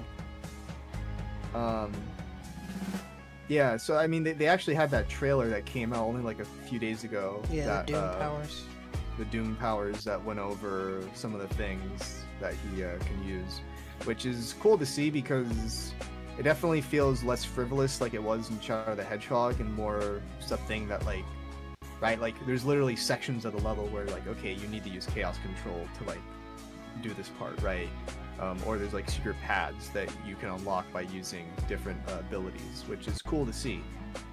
Because, right, it's kind of reminiscent of, right, like Wisp, right? You know, you get Wisp, and then like you get a section of the level that could have like a red ring or something, or extra lives or something, right? Or just like any Sonic game, shortcuts all over the place, use your powers. It's cool to see. Yeah. Especially, right, like, considering that these are going to be more incorporated into the actual levels themselves, it makes it definitely more interesting to use than other games before, right? Like Sonic 06 as well, right? Where you had your chaos powers in that, and they didn't really do much of anything. Didn't really function. This is basically the chaos powers, but actually functional. Yeah, like actually right, do like something. chaos controls a lot better, and that you can reveal like hidden stuff. You got Chaos Spear. Yeah, Chaos Spear. I wish they had Chaos Blast in it, but yeah.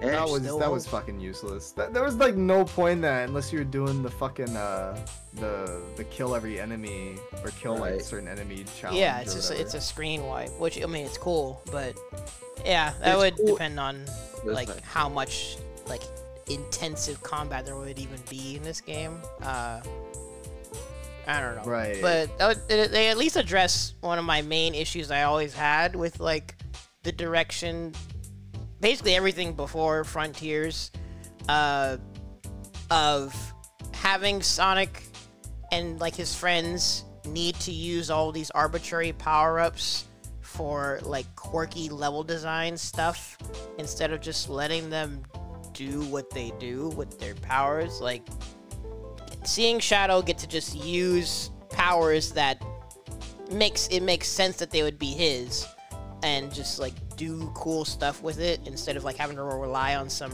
other resource. I think it's cool. Definitely looking forward to trying out the powers and levels and seeing how they are. But going off of like the footage that we have like so far with the game, the levels do look pretty cool. They kind of remind me of like some parts of it remind me of like Dream Team, sort of, with like big like platforms open sort of thing, like Sonic Utopia-esque Open type space, shit. flying through the air, traversing. Right. Sort of, and then yeah, kind of like Frontiers as well, like what Frontiers is going for with some of those cyberspace levels.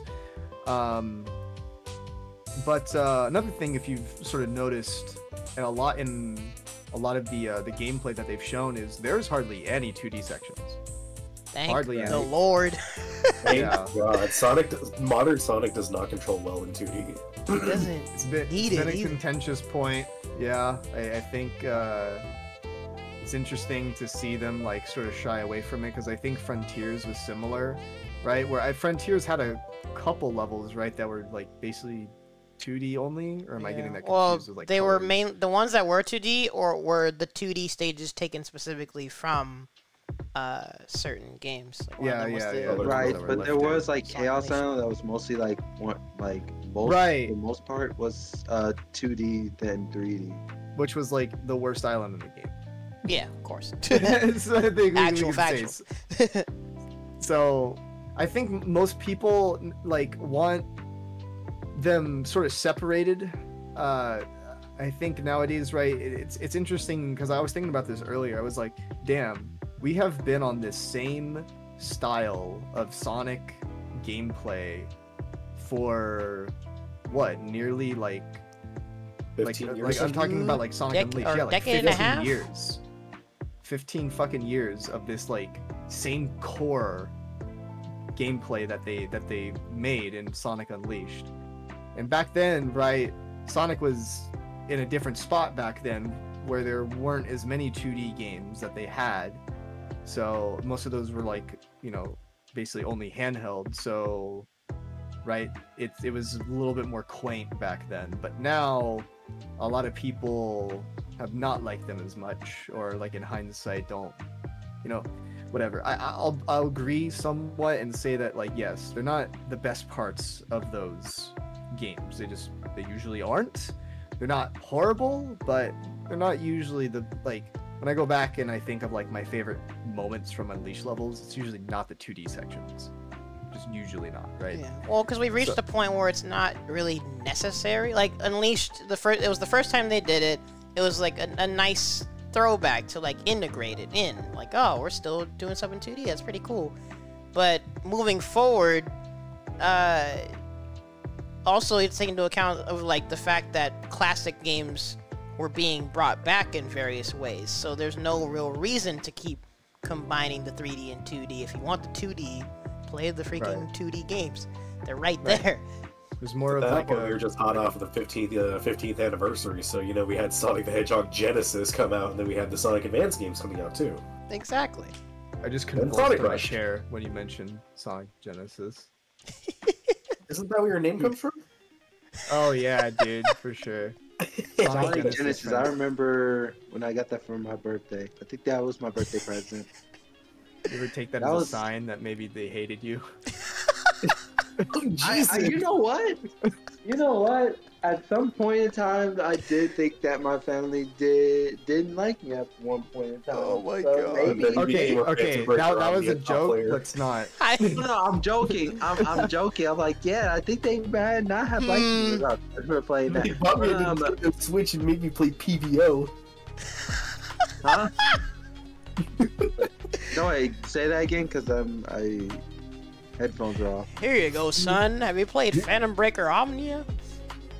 I don't know that one. That's a whole different. That'll story. be you in like fucking 15 I'm not years. punishing my child with that. Nah, I'm not good. Nah, I have don't a even lot think- of games I I'm could not hand even my gonna- children. hold on. I don't even think I'm gonna have people play like. If they want to play whatever games they want to play, they'll play. I don't think I'm gonna force my kids to play fighting games. You can Unless get they ungrounded really- if you beat me in a first to 5. Holy frick, actually based. Yeah, you know what? That would be sick. Dude. Parenting 101. You'll love to hear it. Teaches them to but strive yeah. for a goal. Well, there you go. But yeah, that was the Sonic game for the Sonic Genesis game that I got, I think that I got the furthest before playing on the DS. I think that was the first I got to what's it called? What's the name of that? What was the name of that stage? It was Labyrinth Zone. That's as far as I got with the Game Boy Advance. And I was like, I quit. Well, see, and like that's why it's an era. There's nostalgia. There's a time and a place. And like we had also brought up, there's Mania, there's Superstars, depending on how you feel about it. The point is, it's a good thing overall. No matter how you feel about the different aspects of the franchise, it's a good thing overall that the 2D vein of games can shine in their own avenue, and then 3D can keep doing its thing. You don't need to keep trying to shoehorn in little quirky things. Just cook with the recipe you have. Even if they you know, if they can continue to do that, the thing is, they just need to make controlling modern Sonic in 2D feel good. That's all they need to do. Well, I mean, that's already been done to some extent. It just depends on how much. I mean, this is just me coming off of Generations, and where he feels like shit in 2D. And honestly, he kind of feels like shit in the little free roaming sections. In Generations? Yeah. I feel like outside of like the adventure style games, Frontiers is probably the first time where I ever felt fine just controlling Sonic slowly. The level design was definitely a lot different in Frontiers that didn't require the boost nearly as often. Yeah. Absolutely. Generations isn't really built for. Well, that's kind of been the oxymoron to some extent with like modern Sonic for a good time, was the trying to the trying to hang on to aspects of his roots of precision platforming and like careful maneuvering while still trying to be fast and go fast and have reaction stuff. Like, right. If you're gonna try and do both, you need to make sure controls fit both. But the controls are meant for going fast.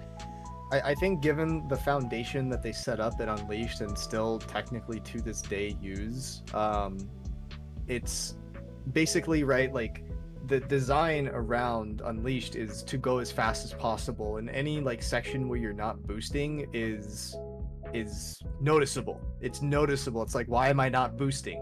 Right? Like there's something going on. And I think in as the game sort of went on, right, Colors obviously was definitely more geared to not using the boost as frequently, considering you got it only through White Wisp. And then in Generations, they tried to improve the non-boosting control and made Sonic a little bit more responsive in 3D sections. And then you have sections of levels in Generations where you can play it a little bit more like a traditional platformer, sort of like the beginning of Seaside Hill Modern, right, where there's like big 3 open platforms. You can sort of like go whichever way you want right away. They have a little more sections like that in Generations, but it really didn't kind of come into its own until Frontiers, to be quite honest, because Forces was a different thing entirely. So Frontiers is where it definitely was like sort of trying to make more of a hybrid or a connection between that those boost type games and the adventure games, more than anything. Because, right, like as you were saying, you can't, it's kind of hard to have it both ways, right? Like it's clear and evident that people want Sonic to go fast like he does in the boost games because it's exhilarating, right? But given the way those games are designed, they're roller coaster rides. Those levels are very fun roller coaster rides, but in terms of like exploration and things outside of like alternate paths and like split-second QTEs you can do to take a higher path, generally you're kind of playing the stage a similar way every time, which is fun because, I mean, that's just what the design is. It's fun, right? But it's not exactly the most open for, I guess you could say, like as much creativity, at least when it comes to playing games in sort of that like intended way, right? People do like speedruns and stuff, but we're talking about like developer intended ways, at least as opposed to how I think Adventure 1, especially Adventure 1 was, where there was multiple branching paths constantly throughout those games. And it was a much more methodically paced game, not just because it didn't have the boost, but just because it was trying to literally translate what the classic games were. Adventure 2 was much more of what we kind of expect from Sonic games nowadays, which is much more linear corridor with your top, middle, and bottom paths, which is a fine archetype to have, but, you know, right, it feels like this is what I was maybe getting at when I was saying that Sonic still has the same playstyle, is like, it feels like Sonic is kind of getting pigeonholed to doing like the same sort of style every time now, especially because every time they've deviated from what worked, there's been a knee-jerk reaction. And it's not just because the style of the game, right? It's more so just because of the execution of those games, right? When Lost World changed, nobody really liked that because it wasn't executed very well. Forces, yes, it sort of used the same style as the boost games, but definitely they nerfed a lot of the creativity that you could have with that game. So I think what I've been seeing with Shadow, it seems that they're hearkening more back to, or they're trying to channel more like Frontiers, like open zone type vibe, where you had those like challenges where there's, yes, more so a linear path, but those were very how do I say, like very open to interpretation for how to complete it because of your move set. So that's where this kind of goes in, where I'm not sure if this game is being based solely upon the limitations on what Generations had. If Shadow is going to have the same like feeling of control that Frontiers had. We know that in the options there's a deceleration thing that you can turn up or down, which was obviously not in the original Generations. But it's yet to be seen, or really, I don't know if there's any Sonic nerd enough who knows the fucking distinct like acceleration and feel between Generations and Frontiers, who's been to these like gaming demo events. But I guess we'll sort of see. In terms of level design, though, it does seem way more open than what was in like Unleashed, Colors, and in Generations, which is good. That's a good thing to see. But I don't know, right? Like I don't know. I was saying that before with like Frontiers, where I don't know like what path exactly they're gonna go down when it comes to 3D Sonic, because even if we have like sort of the foundation of how the style of gameplay is, it still feels like they don't exactly know what formula exactly to like stick to when it comes to like the structure of the game and the way the levels play out. Right, because there's been games since, right, these 3D Sonic games like Spark, right, Spark the Electric Jester, which has a very fast-paced gameplay, but it's still very much based around like platforming. And I think that kind of shows what Sonic could be in a sense, if maybe they were to in 3D, right? Like 3D, right? Like if we're talking about like 3D stuff, because 2D stuff is more or less handled, right? That's a whole nother like conversation. It's just the 3D philosophy, like what is the way to go down? I'm not sure, right? Are they gonna go, you know, with what Shadow Generations is? Are they gonna like kind of take this and branch it out into the next Sonic game? Are they gonna follow up what Frontiers did? It's kind of hard to see. I'm getting a little ahead of myself. I want to talk about like sort of my feelings about Shadow Generations as a whole when it comes to like the purpose of it, but I'll probably save that for later. Kind of went off on a major tangent there. Sorry. Oh, no. Sounds like I missed a lot. You said what you need to say. Yeah. I'll definitely pass it over to someone because I was talking for a bit there. So just for the quick meme response, going back to the abilities, as the Doom Morph, all I could think was they turned a bug into a feature. So do you remember when Sonic Colors Ultimate came out and all those weird ass graphical glitches were coming out? And I'm gonna post this in the Sonic channel real quick. Yeah. This is the first thing that came to mind if you guys don't remember that weird like fish morph blob bullshit. Oh, I kind of remember what you're saying now. It's in the Sonic channel. Go ahead and watch it if you need a refresher. Yes. That is all I could think of when I saw that ability. That was intentional. They were trying to really make it like Sonic Colors. It was a test this whole time. Yeah. Pray to fucking God that this game is not as glitchy as that one. Like, Nah, I don't think they will. I don't think it's gonna be that glitchy. well, it's not outsourced. It's not outsourced this time. It is by Sonic Team, and unlike fucking Squirrel Games or where the fuck made Colors Ultimate, that I think went out of business. Yikes. Actually, I forgot to mention that with Knuckles, the studio that made it got shut down.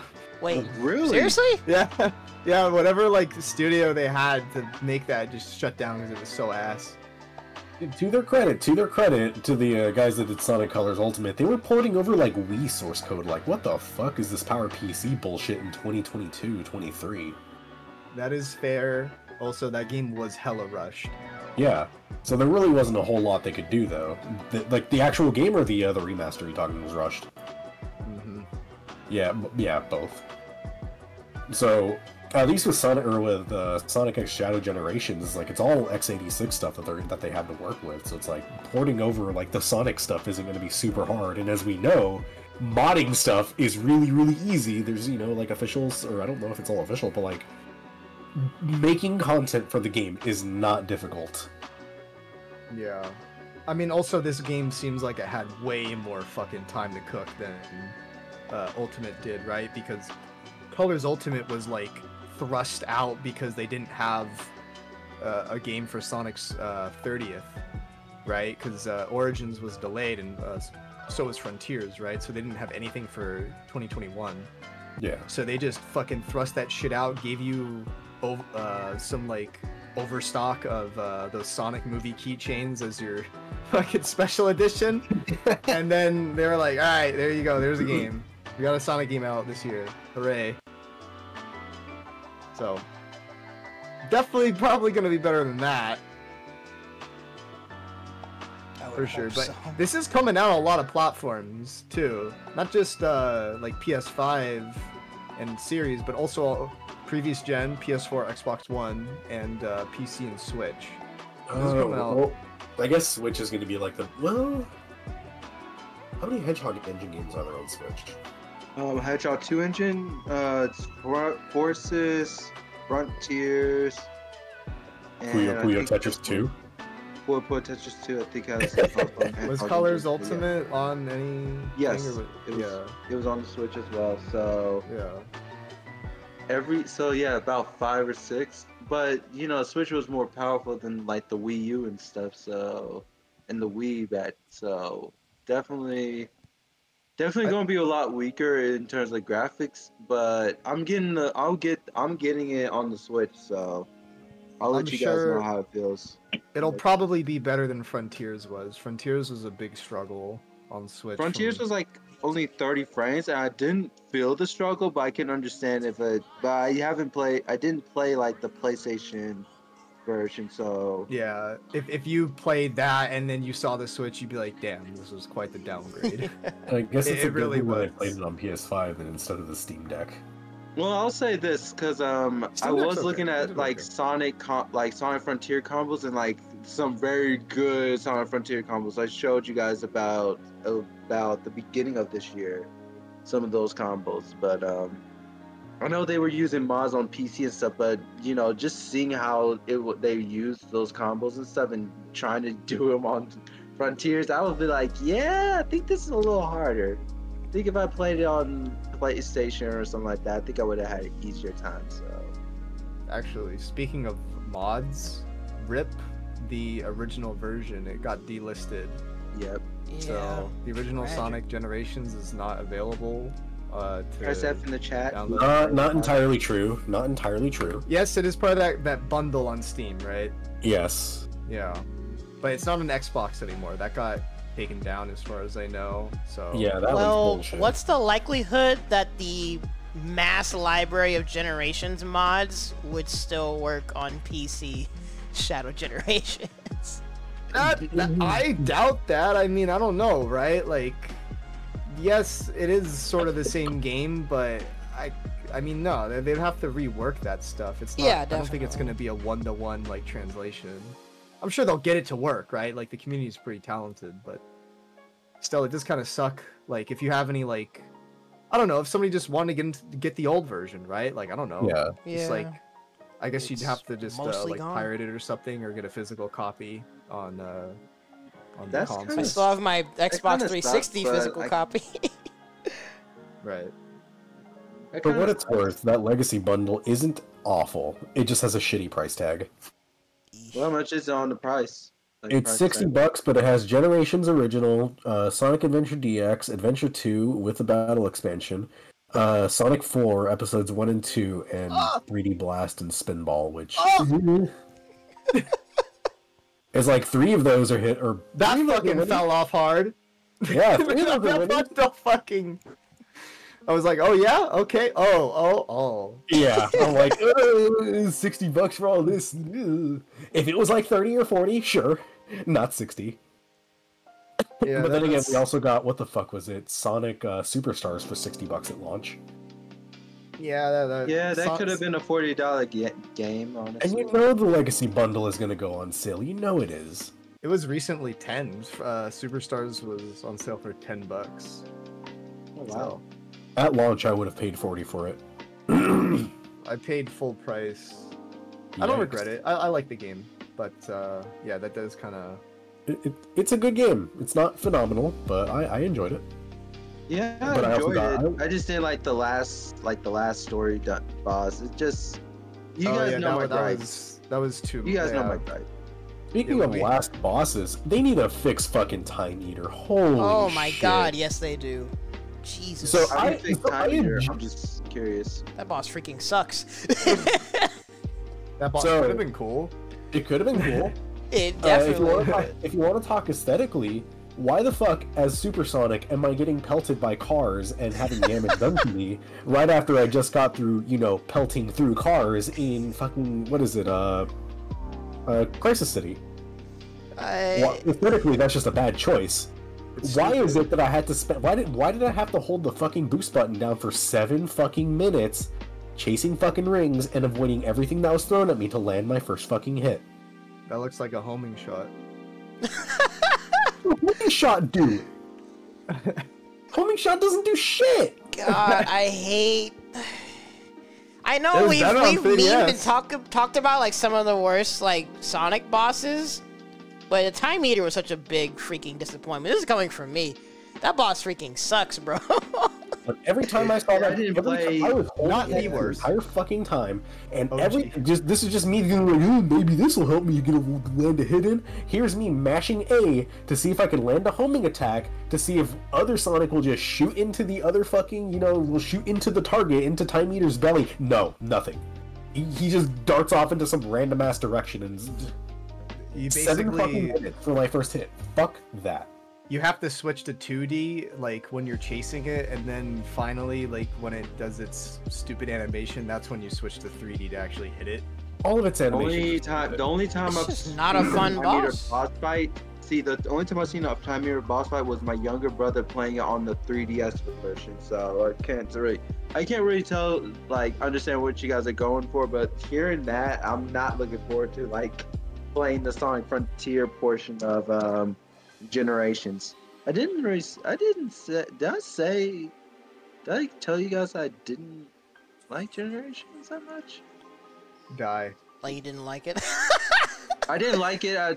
When compared to all the 3D games, I think I found it probably the most boring when I played it originally.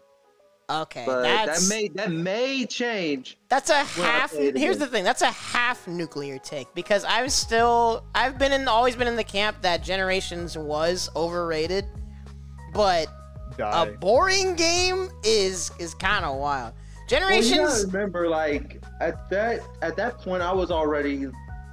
I think Colors made my bad. It was Colors that made it boring, and then when I played, I think Colors started my downfall with Sonic as being a Sonic fan for until Frontiers. So actually, yeah. So after that, then I played Generations, and I was like, eh. But that might change because Based on your opinion for Sonic 06, I can't trust you. my opinion for Sonic. Hold on. I'm getting Again, mad at you. full disclaimer, my opinion for Sonic 06 at the time I played it was when I was 13, didn't know better. So Your I 13-year-old will. opinion was wrong. Yes, my 13-year-old opinion was indeed wrong. You need I to will tell fucking you. update that shit, then. Okay, like. Well, shoot, give me both give me the game for 06 and give me Generations, and I will go Do I ahead. need- Man's is asking Do I need for to a send you copy of PlayStation 06. 3? Hmm? Do I need to send you a PS3 with my copy of 06? No, don't send me actually, yeah, you need to. You I need have to because three my PlayStation PS3 is 3s ready messed. to My go. PS3 Are you got freaking destroyed. kidding me? Well, I had a Yeah. PS3. My PS3 is messed up. My PS3 got the, was it the red? Not the red light. It was the yellow light of death or something like that. And so it's dead. It's basically dead. So, Ay, ay, ay. but have a I would have to PS3 I have to re-update a lot of my Sonic stuff. It's been years. At the time I played Sonic. At the time I played Sonic, I don't know what I was thinking. So Basically, Yeah, the thing with Generation, well, it being boring is still wild, but the thing with Generations was that a lot of its value came from nostalgia and mods, which now that the game's being revisited and getting a lot more tender love and care from Sega, it seems like the overall quality of the experience as a whole seems like they'll have much more to it. Nostalgia mods and debatably the best controlling boost game. Yeah. Well, I mean, it really did just take Unleashed and like refine it. see, I only Wait, which one? played. Generations. Yeah, I only played Unleashed. Played Unleashed, so I couldn't raise it. You I have could to play technically say that Forces controlled better, but at the same time, it was just slower. I will No, fucking kill no, you. no, I'm gonna fucking Yeah, kill you. I don't know about all that. Stop it right. No, I'll tell you that. That controlling it forces, no, just I still need to try Forces Overclock to see if there was even any foundation there, but base Forces. there's no drift. They nerfed every movement option you had. And then it's all you. Yeah, I know. Look, it's the forces control like level design for at least like 3D times. No. Mm-mm. Oh yeah, everything was nerfed. It's why it's easier to control because you're not going as fast. Yeah, so Okay, it's like well, if technically, it's better. yeah, it's watered down. So naturally, yeah, by that logic, it does feel dude, better like, overall. Fucking dude. But Luminous Force you can beat just by holding the boost button and jumping. So Oh, yeah, I yeah. guess it's the most accessible game. You don't even need the analog stick. That is unfortunate. That is so. I don't know why. I showed it on my review when I did it. I mean, I've I seen just it. showed up the clip of me just playing the stage, not even touching the analog stick. Thinking back, I yeah. think it only took me and Michael several days to beat that game because we were kind of just taking our time. But realistically, that game is this game is not difficult. I remember my first one with the Forces was the do it under 2 hours, then refund it on Steam. Oh lordy! Did you finish it in 2 hours? Yes. Yeah, Dang. dude, easily. I mean, it took me because I was in college at the time, and I was going through like mathematics and everything, and I was like doing 4 credit level classes, so I could not tell you. No, this is before I did all that. I honestly couldn't Or you tell just you. sitting down playing a level and then go like revisit it Going like back- 2 days later? No, I was Like I a true played it remote and worker. finished it in a day. I played it, finished it in a day after passing all my exams. God dang. Yeah, Forces is I'm definitely yeah, at this point it's basically you revisit it for Overclocked because I don't even think it has the funny bad time aspect. Like actually, would I rather play I don't know, that 06 than character creation's Forces? pretty fucking hilarious. Would you rather play what? Well, now he's making me think. Would I rather play 06 than Forces? I don't. I would rather play 06. I'd rather play 06 if only because of the story. Huh. Only because of the story.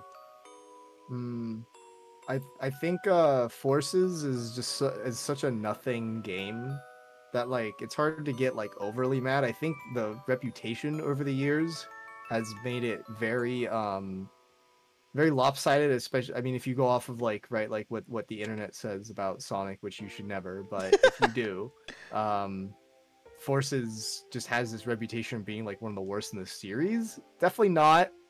It's not very good, but it's also like not like shockingly horrible. It's just like a nothing game. Yeah, it's a threat. It's irrelevant. Yeah, it's. I think most of the stuff to get mad at is what they like took away from previous games and the missed potential of it. Actually, you're making me upset all over again because you're reminding me. Wait, what? Oh, Oh, the two biggest crimes the game committed for me personally was Tails and the music. Not the music being bad, but the music actually being good and the level design completely like shutting it out. The level design like completely ruins like experiencing the music. Besides, classic Sonic's music. Well, no, we don't even need to acknowledge classic Sonic in the game. The game doesn't, so we shouldn't either. Actually, yeah, I keep forgetting his name. One of the YouTubers are like by Kuro something. Is it by Currybach? I don't know. I'll look it up later. But he did a whole video on how like Sonic Frontier or not, Sonic Forces actually having really good music, but you never hear it. And it's facts actually. Yeah. You have to literally stand there if you want to be able to hear this game's music because the stages are so freaking short. Outside of the first OC character stage, like the rest of that music is so fucking good. Forces sucks, bro.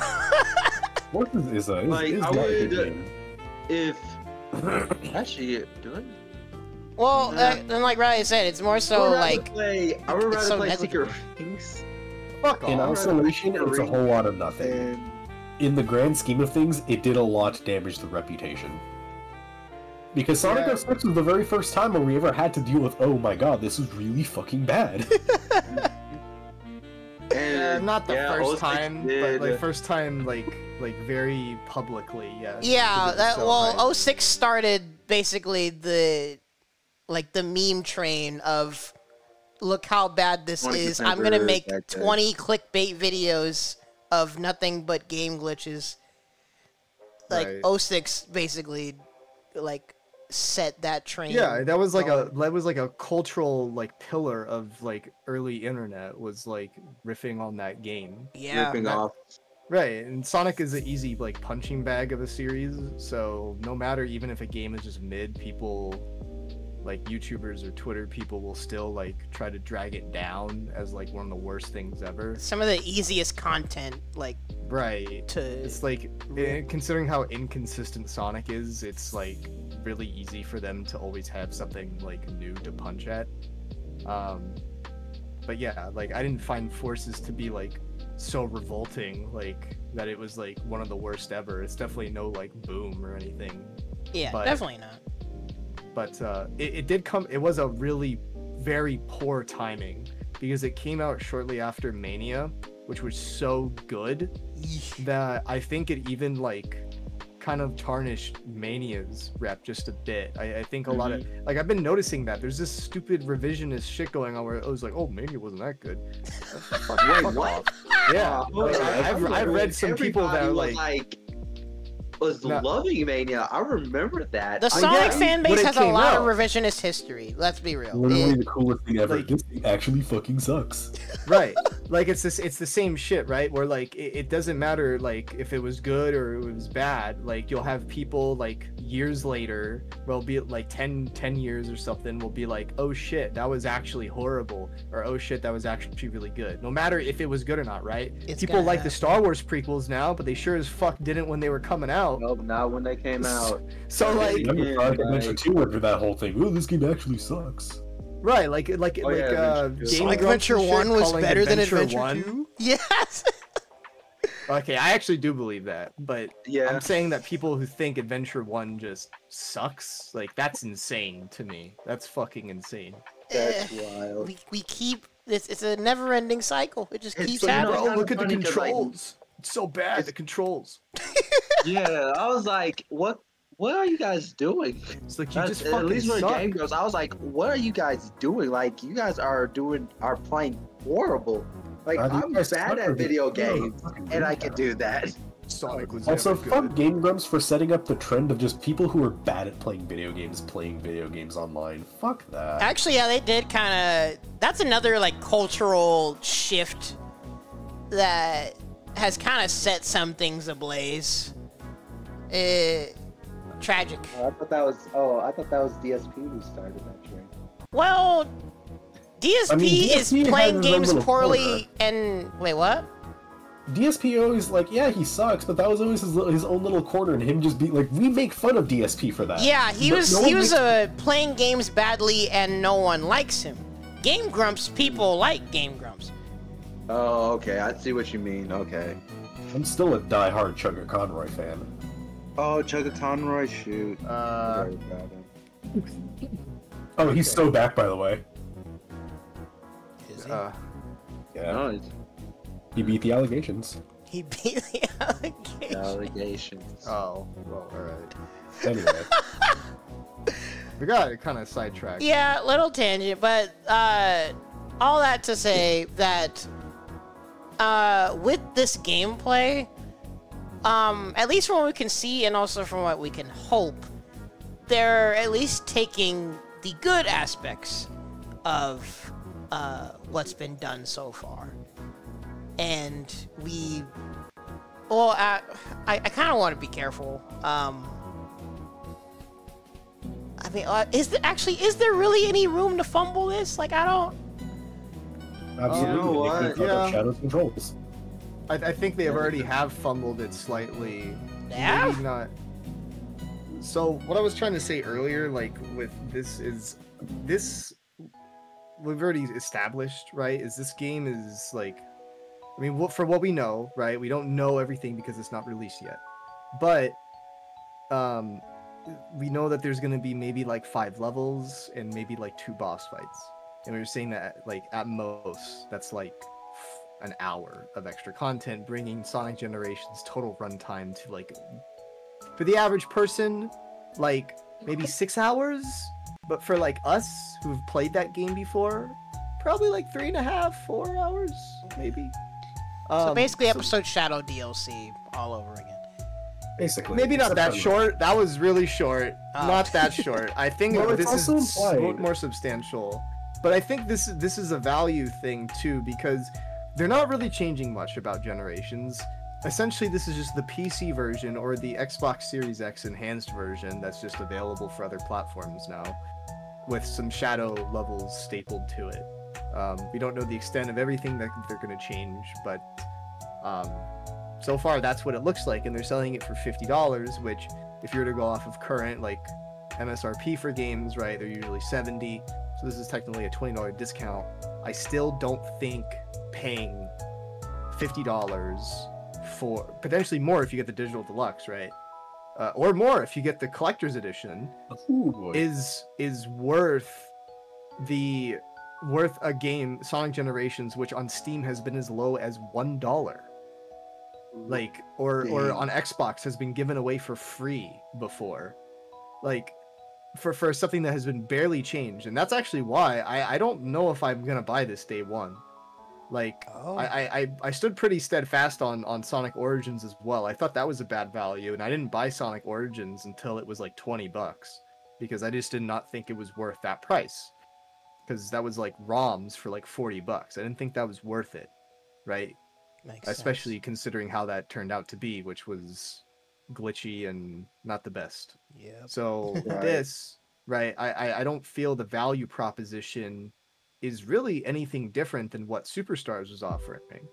Now, obviously, we know that I'm more of a 2D Sonic guy than 3D, so I definitely think for me, there's probably more value out of a new 2D Sonic game than like the Shadow stuff that's on Sonic Generations. But I think right now it's interesting to see how the community sort of like flocks to something that like is technically just as much value, if not less value, than the Sonic game that came out last year that was heavily bashed for its value proposition. For it's something, in my opinion, does not have as much, because most of what the content is there has been something that we have had already. This is kind of like my issue with Sonic and how it's inconsistent. Why you'll get something that like they actually gave a shit and tried like to do something different with Frontiers, or Superstars, but then you get stuff where they're reaching back into the well of nostalgia. Where now we're getting a nostalgia remaster of a fucking nostalgia game, and it's just like, do we not see like the irony here on how like much Sonic just keeps reaching fucking back? And it's fine, I guess, right, when you do that stuff and you do it well. Like, but the same thing, right? My least favorite parts of every single new Sonic game, whether it's Mania, whether it's Superstars, whether it's Frontiers, is all the stuff they recycle. I always hate it, right? I remember back when we did the Frontiers podcast, what was the number one thing I hated? I hated that they fucking just lifted the levels from the previous games. Or my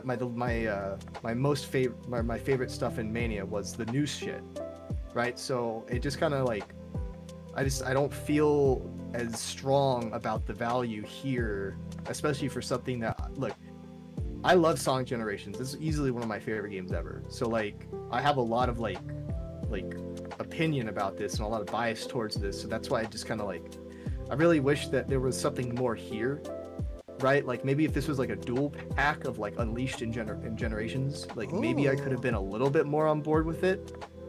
Considering that like, right, Unleashed is like a super requested like game, because that's still technically stuck on consoles. That's never had a PC version. So that would have been cool to see, other than just re-releasing essentially the same game that we've already technically had access to, a game that will give us this remaster, right? That Xbox Series X and the PC version was 4K 60 already. So, and I've already seen the gameplay that they've had of the original Generations portion, and it looks no different than the original game. So, not really a big fan of that. And I also don't feel really good that like the Shadow stuff was just sort of stapled onto it. Again, this kind of feels like, right, I was talking about how polished it was, but this sort of makes me wish that Shadow got his own game again. Like, because this has a lot of potential here, and maybe they didn't want to like fully commit to that. So they just sort of stapled on Generations just as like a fail-safe. It's like, okay, well, people like this one, so like throw this shit on, and then we'll just like make this new stuff to tie into the movie.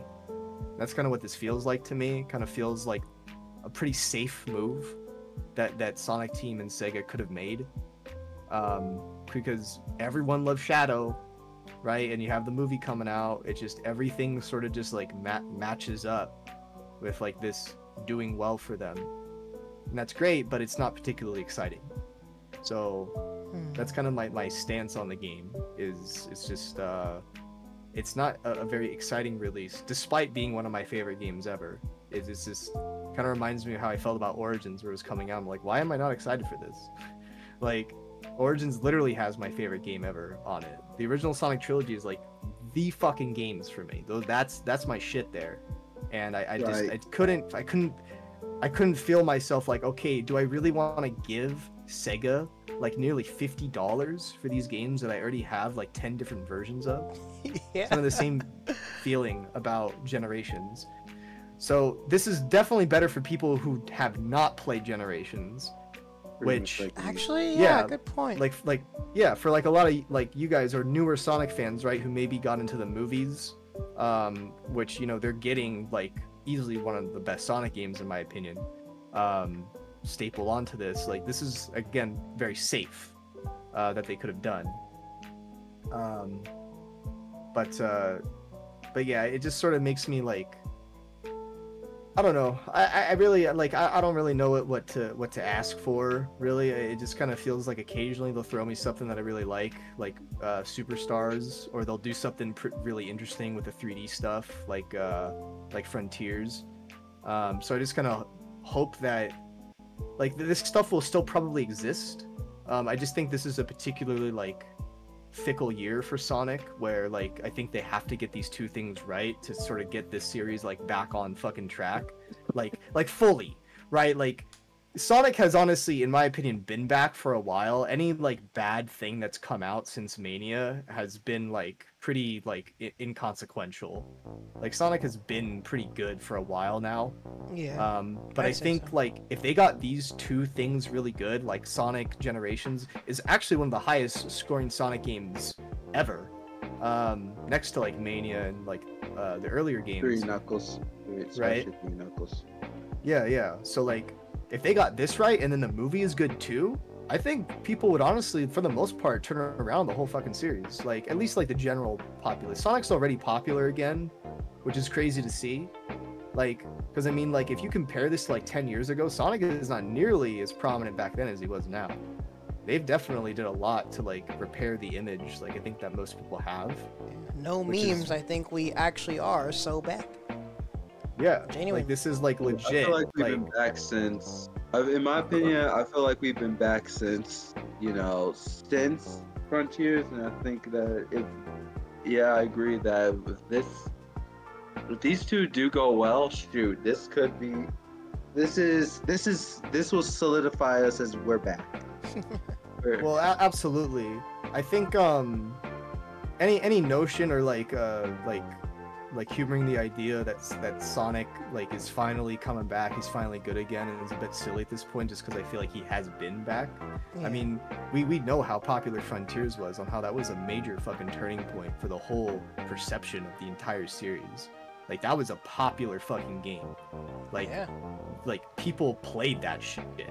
Like even if like people still made fun of it for stupid stuff that was in the game, like that was played, man. I had like normies who actually played Frontiers. Yeah, homies that I didn't even think were Sonic fans played Frontiers.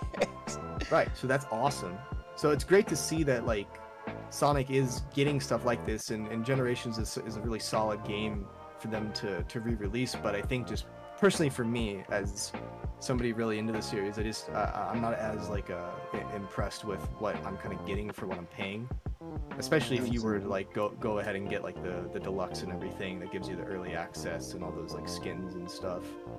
It's just not as good for me, but what I like I see, so I would get it, absolutely, just maybe not right at launch. Maybe like $30 I think is a little bit more reasonable, or under. I think at most I'd be paying $40 for it. I was thinking about having it be part of my PDX LAN lineup. I try to set like so anytime I go to a LAN party, that's just me setting aside 3 days out of like the year, or rather the semester, so to speak, to just game nonstop where I'm usually just like in between the 9 to 5 going through school and like doing woodworking projects and shit on the side. So like I have to be really selective for the games that I do play. And having come off of Generations, I don't actually know if I want to get back into another version of that. Especially knowing it's going to be $50 on launch. Sorry, Ronald, you have a spam in your chat. Oh, it's fine. It only usually only do one message and go away. Okay. But yeah, Humberto, that's fair.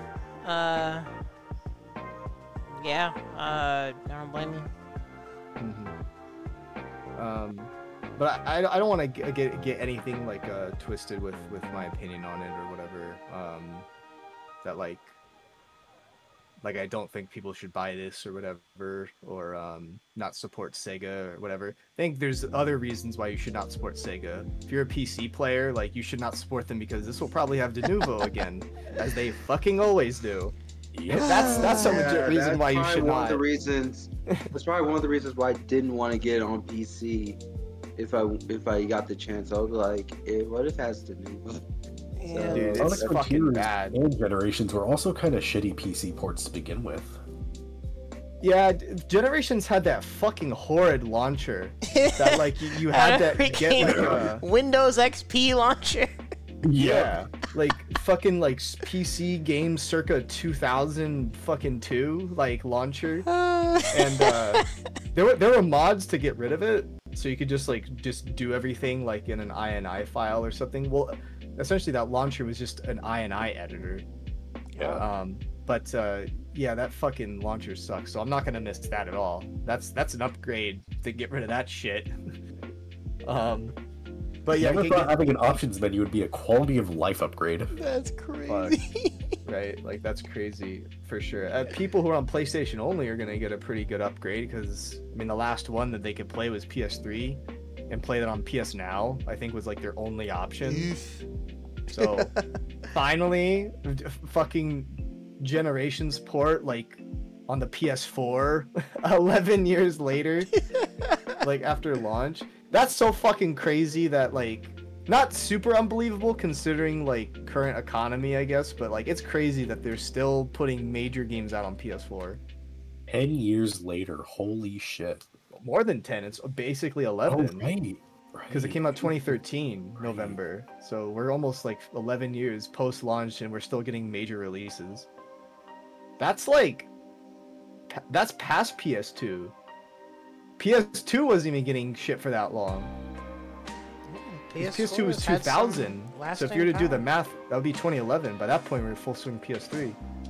Right. Wild. It's crazy.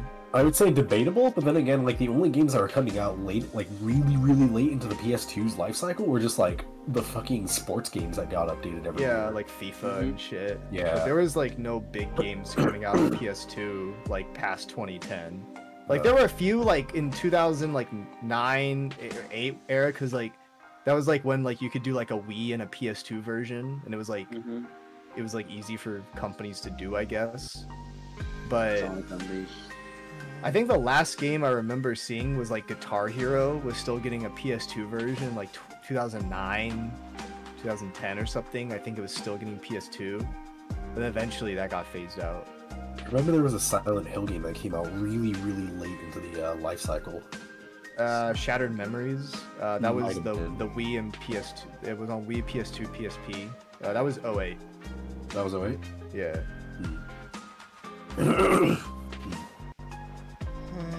Anyway. Still 8 years, but yeah. Yeah, and well, part of what I would think would be assuming not only the like the generation of what the generation of when the game had came out, but also I guess considering the development cycle, because I mean I don't know how long they've been working on this, but also since it's also the kind of thing where even if you make it for PS4, you can still play it on the PS4 and PS5 version anyway. So like, you really don't lose anything from making it a PS4 game. Right. So Big fucking thing. This just gets us one step closer to an Unleashed port. We're almost there. We're almost there. Like, I've not played Unleashed. I've not played the HD version of Unleashed. I've only played the Wii version. But get this, we're gonna get our Unleashed port, right? But the Werehog sections aren't gonna play anything like the old beat-em-up games of like the PS2 era. They're gonna play like modern God of War. Oh, what? Over the shoulder type shit? Yep. Bro. With the combos that you do in the 360 PS3 version, that might actually be kind of I thought you were gonna say something cool like Stellar Blade. We'll see his like ass jiggle or something like during combat. I don't think Peg would be that good to us. Oh my gosh. Here's something I want. I want fucking ultra-wide support. Sonic Generations, if I played in ultra-wide, my game gets stretched. Sonic Frontiers, I get letterboxed. Yeah, good luck with that. Why is this fucking Sonic team, bro? I'm pretty sure just not something that they ever try to address. Why is ultra-wide support like such a weird thing to like? Dude, even the fucking PC version of Frontiers was still kind of shoddy, honestly. Oh, it's terrible. Yeah, like that's not their focus. If anything, fucking Nintendo is their focus. That's probably where they get most of their fucking game sales. Probably. Yeah. I look at fucking Tekken 8, I would agree with I'm just like, why does this game have ultra-wide support, and why does it look so good? Bro, that's fucking cheating. Except it's not. Like fighting games in ultra-wide? Like the walls, like the wall dimensions are still the same. You're just playing in ultra-wide, and it looks really good. It fills out your screen. Imagine a 2D game, bro. Zoners? Fuck. Fucking Stage to work with. I saw a 2D game being played in ultra. I saw fucking Uni being played in ultra wide at PDX LAN. The whole game is just stretched. I'm like, there are these two guys right next to each other just playing like this. I'm like, Jesus Christ. Some people literally do not give a shit. This is why like we are in the minority when it comes to games. Most people just play whatever the fuck's put in front of them. They're just like, fuck it, I don't care. Sonic Generations. And it's not like Sega hasn't put bad ports out before. I mean, I look at Valkyria Chronicles from like 2010. Yo, Valkyria Chronicles, dang, you bringing it way back. Valkyria Chronicles as a port is so fucking good. Sure, the PC settings menu is a little jank, but everything else is just chef's kiss. Well, now we're getting into the other aspects of Sega, of their inconsistency of putting effort and money into like things off and on where they should and maybe shouldn't. Sega doesn't always make the best decisions. Let's just put it that way. I'm curious, does the Sonic CD 2010 port have ultra wide? What? Don't think so. I doubt it better not. I'm gonna find out right now. Oh my gosh! Howdy, Gray Fox. I don't want to check. Give me that gigabit speed. I don't want you to find out because that will just be another nail in the. Well, I guess it wouldn't be the coffin, but the evidence.zip of Sega just being like, video bro. setup. Hello, what is this? You're not gonna find any like ultra Sammy? I don't know. I don't think it's Sega putting effort in the most weirdest of things. To be fair, that was not Sega. That was Christian Whitehead.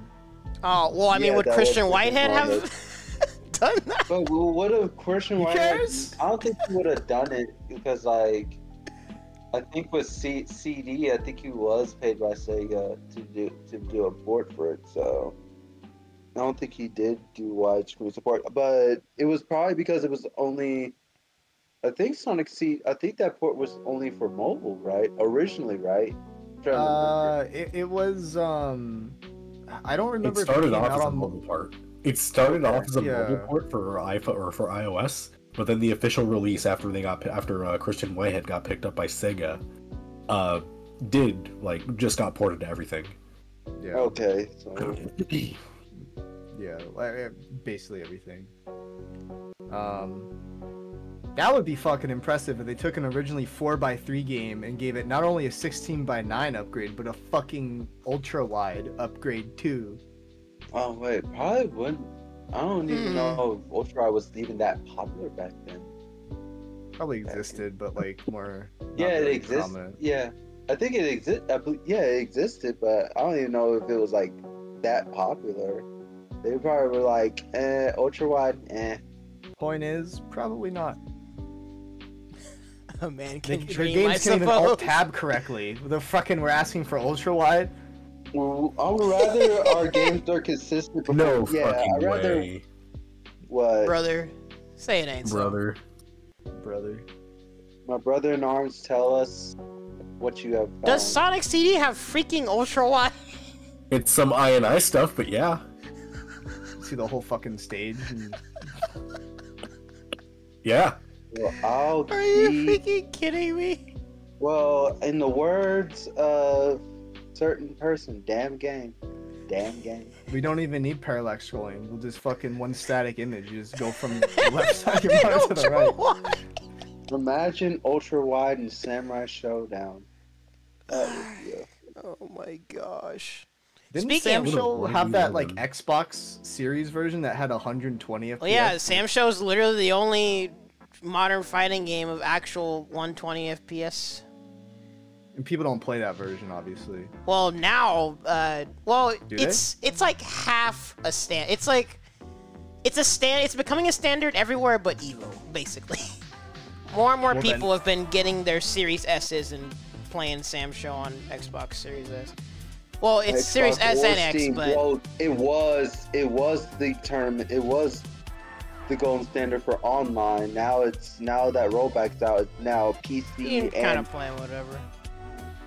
It is wild that the PC version doesn't have 120 FPS, but Series X and S do. Well, I'm sure that's just like an exclusivity deal. Huh? But why? Is that not because of an exclusivity? But why though? I I'd say at the time when PC got released. Wait, when did Series Sam Show come out? Because they probably weren't even thinking Good about. question. Like 21. Okay, I think. that Gray Fox, Yeah. more specifically, actually, an Xbox is basically a Windows PC, whereas a fucking PlayStation 5 is a free BSD PC. Hmm. Wait, hold on. The Sam Show version was also on Stadia. Oh my god. And it's on Netflix. Well, and also Like, remember, on Netflix, Steam bro. Sam Show had to wait a year after it came out on Epic first. It didn't come out till 2021 as well. So I don't. They probably didn't think the 120 thing was that big of a deal when they released it. So they were like, "No, we'll just keep it 60 FPS." Sonic games need to fucking not be capped at 60. Oh yeah, fuck that too. Holy shit. Dude, Seeing imagine? 60 as my only option when booting up generations sucked. Same with Frontiers. Yeah, Frontiers was 60 on Max, right? On PC? Or was it 120? It's Frontiers 60. 60 Yes. Max. Ugh. Wait, I forgot. Does Xbox Series Frontiers run at 120, or is it just locked No. at 60? As far as I know, no. Dang. None of them did. Let me see. Let's look at games that were played at 120. Xbox. Oh wait, I forgot. Yeah, doesn't the series have its own separate setting that you can turn on when a game is compatible at 120? Yeah, it can, but the game has to be compatible, right? And then the Let's see. Here is the list. your monitor has to be compatible. Call of Duty Vanguard, Battlefield 4, 1, and 5, Borderlands 3, Okay, Crosscode, Destiny 2, DRRT 5. Okay, it's Sonic on it. We don't need to know Yeah, every go to single the game. S's. bro. That's what I'm looking right now. That's, Scroll down. We're gonna find out that Crosscode can't run at 120. Let's see. Gosh. Bruh. Let's Remember there was see. some games that had those Dang. FPS boosts, like for 360 games, and some of them were only on Series X, which kind of blew. Yeah. Well, because Unleashed, it's for Series S and X that it has the boost, right? Nope, Yeah. nothing Sonic related. But No they didn't Sonic. update the resolution for Unleashed for the Series Just versions. the FPS. Just the frame rate, yeah, to 60, which was awesome. Yeah, Like, I'd Yeah, say so Seriously, that- awesome. No Sonic game was on 120 FPS. So Yeah, you kind of hope that this one would be it, considering it's like a fucking just a port basically, but It's a good-looking Doubt. board, though. doubt. But we'll see on the PC version, right? I'd love to be surprised that Sonic Team finally got their shit together, but I'm not holding my That breath. would be a pleasant surprise. 120 FPS or Hold on. de novo? yeah, never mind. No Sonic. Will it be worth it? What did it cost? Remember, Mania got updated to remove de novo, and it literally took the game from like Oh, I think it was, like, forgot that happened. Yeah, like 600 megabytes down to like fucking 200. It literally like made the file size like less than half of what it was. Well, Sega learned that their actions have consequences. And they No. also just didn't give a shit about people pirating a game that was over 5 years. Ah, well. I mean, Sega's like chill about that kind of stuff. Well, not mean, necessarily about generally, piracy, Sega- more so They about fucking fan have de novo. content. They care. Yeah, they're chill with fan content, not piracy. Mm, And then they Oh, fucking right. strip it. Yeah, I mean, like they just put it on anyway. I know it all eventually gets cracked, but like they'll just put it on just cause they fucking hate us. What? Then they'll remove it in like 2-3 years. They'll remove it after it gets cracked. If they do it all, sometimes they don't remove it. I don't recall if Forces ever got de novo removed. let me check. Maybe it did, maybe it didn't. One would hope, right? Like, but I know Frontier still has it, which sucks. Oh man. Frontier still has it? Yeah, those de novo. I don't recall them ever getting rid of it. I Nope, doubt it they'll says get de rid of it. novo. Forces and Frontiers do have de novo. Yep. Lame. Fucking horrible. Same with Superstars still has de novo too. Oh, so Sonic Superstar still has the Nuvo? That's unfortunate. Yeah, well, that was only last year, so Oh. yeah, they'll probably keep that on for a little while longer. But yeah, it just kind of sucks. The reason why we hate Denuvo is because it impacts performance of games. That's why we don't like it. Oh. Okay. Not just like just something to pick on. Yeah, It's like it legit has like noted things that affect your game. Why don't they just switch to something different? I'm assuming contracts. Because it's Oh. literally on every Sega PC release. Like Shin Megami Tensei 5 had it. Any PC release they have has Denuvo. Hmm. Sucks. Anyway, we should shift this back to Sonic Shadow at some point. Yeah, in fact, well, I'm probably gonna need to wrap it up soon. Alright. But let me make sure we at least hit everyone's general thoughts. Yeah. Go ahead. Someone go ahead. Yeah, who hasn't gone over? I don't think we really have any thoughts on Sonic Shadow Generations other than I like the animation of animation opening for Sonic Shadow Generations. Good to see Emerald again after Sonic Battle, and technically Sonic Advance 3 if you want to be technical, because you know that's his reincarnation. Generals is basically his reincarnation for all I know. But yeah, good to see Emerald one more time. I would love to see him be playable, but I don't think he's gonna be playable. I think Emerald it's going to playable? That is a fever dream. That'd be sick. Bro, if you want a game where he's playable, do I have That a was game? actually a dream. I actually had a dream about that. Did you That know was they the made a dream. game where he's playable? The game that he comes from? Yeah, I know. It's this nifty game called Sonic Battle. Sonic Battle. Squidward? Well, you should watch SpongeBob SquarePants because he's in it. You know, you should not mention that in my presence. Oh. But yeah, I miss had that a game. dream of like Emerald was playable, but I don't think that dream is coming true, and I'm not even asking Izuka to do that because I think it's just going to be Sonic, some other character, and Shadow being playable. So I've already given up on that dream. So Yeah, as far as expectations go, we probably shouldn't be expecting anything more than Sonic Generations with episode Shadow DLC, but better. Like Riley brought up, the package and its value is debatable. We kind of also, like Humberto said, we also have to hope that they don't fumble the bag controls-wise. As long as it plays decently. Here's something they fucked up. The drop dash has been added, but you do it the same as the old homing attack, which is double press in midair. But you can't. But apparently you can't do the air dash is still tied, like the one where if there was no homing reticle, you do that like air dash thing. Yeah. That is still an ability, and it's still tied to the same input of double jump. The frick? So you can't do the drop dash without doing the air dash. wow. Did they not think that through? It's not unexpected, but wow. So wow. What in the world? Wait, how is Legacy. Is drifting still there? If so, Yeah. how is it? Drifting is still in the game. It works identically to how it did in Generations. I don't know if it's playable in the Shadow sequences, because again, I don't know if that's the same engine. I don't, or like what, or I don't know if they're basing it more on Frontiers, which didn't have a manual drift. Yeah, missed opportunity. I would love. Drifting needs to come back. That was a sick.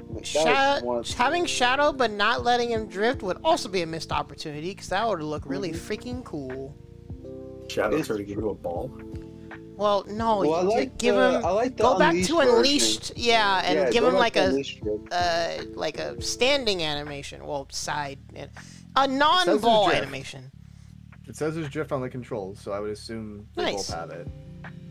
Good, because like that was one of the things I did not like about Frontiers, and especially with Forces, that like I was so expecting the drift, and then when I couldn't drift in Forces, I was like, my day. Bro, Sonic couldn't even boost without wisps. Yeah. That was a canonically washed up version of Sonic. But yeah, honestly, I'm looking forward to it. This is gonna be my first time playing Generations without literally being at my cousin's house and then playing it. But I don't remember playing it. But this is gonna be my first time. Yeah, I'm gonna probably play the Generations version just to see how I like it compared to when I first saw and played it. So Yeah, get some new context. Yeah, I'm actually excited for it. So yeah, maybe I'll be 300% wrong. Be like, okay, this game isn't really boring. This game is not boring. This game was actually sick, not clickbait. This game was actually sick. I mean, I think the only thing I liked about it was probably the Chaos fight. Like hearing the Chaos remix, like Chaos's boss remix. I think that's the only thing I like. So maybe if I played that, you gotta experience the whole game again, buddy. Yeah, I have to. So I'm excited for it. I'm excited to be wrong about things. I might get it. Well, I think what I'm gonna do is I am gonna get it day one, digitally on Xbox. And I'm going to, unfortunately, do that limited run physical collection thing and get that in half a year. Yeah, it says June 2025 ship date. God dang. June 2025. That's more than half a year. I'm not trusting you to run games. Fuck them. Well, as you guys know, I like having my physical copies. So a lot of times nowadays I'll usually double dip in almost everything. I'll have a digital on whatever console's convenient to play. The collection. I like having my physical copies. I also like when they show up. I also like it not taking 6 freaking months. Oh, I don't like that. At least it takes 6 months. Rest in peace, my fucking copies of Amori and Scott Pilgrim vs. the World. This is actually a pretty good collector's edition, honestly. Yeah, I like what it comes with, so I want to get it, and then I'll just be playing the game digitally, and then I'll completely forget that I ordered the collection, and then... 250? Never mind. Yeah, no, it's not 250 good. Like, holy it comes with the fucking... How much did my Sonic Mania collector's edition go for? That was not that much. I remember I bought that too. It was like, what? 120? 100? Was it? Oh, that collection was only 120? Like I think so, but this definitely comes with more. I'll say that. I mean, the soundtrack's really good. The Dreamcast.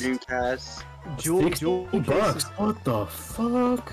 Oh yeah, wait, yeah, because Mania was fucking 20. Yeah. What the hell? I forgot how cheap Mania was. I would pay 150 tops.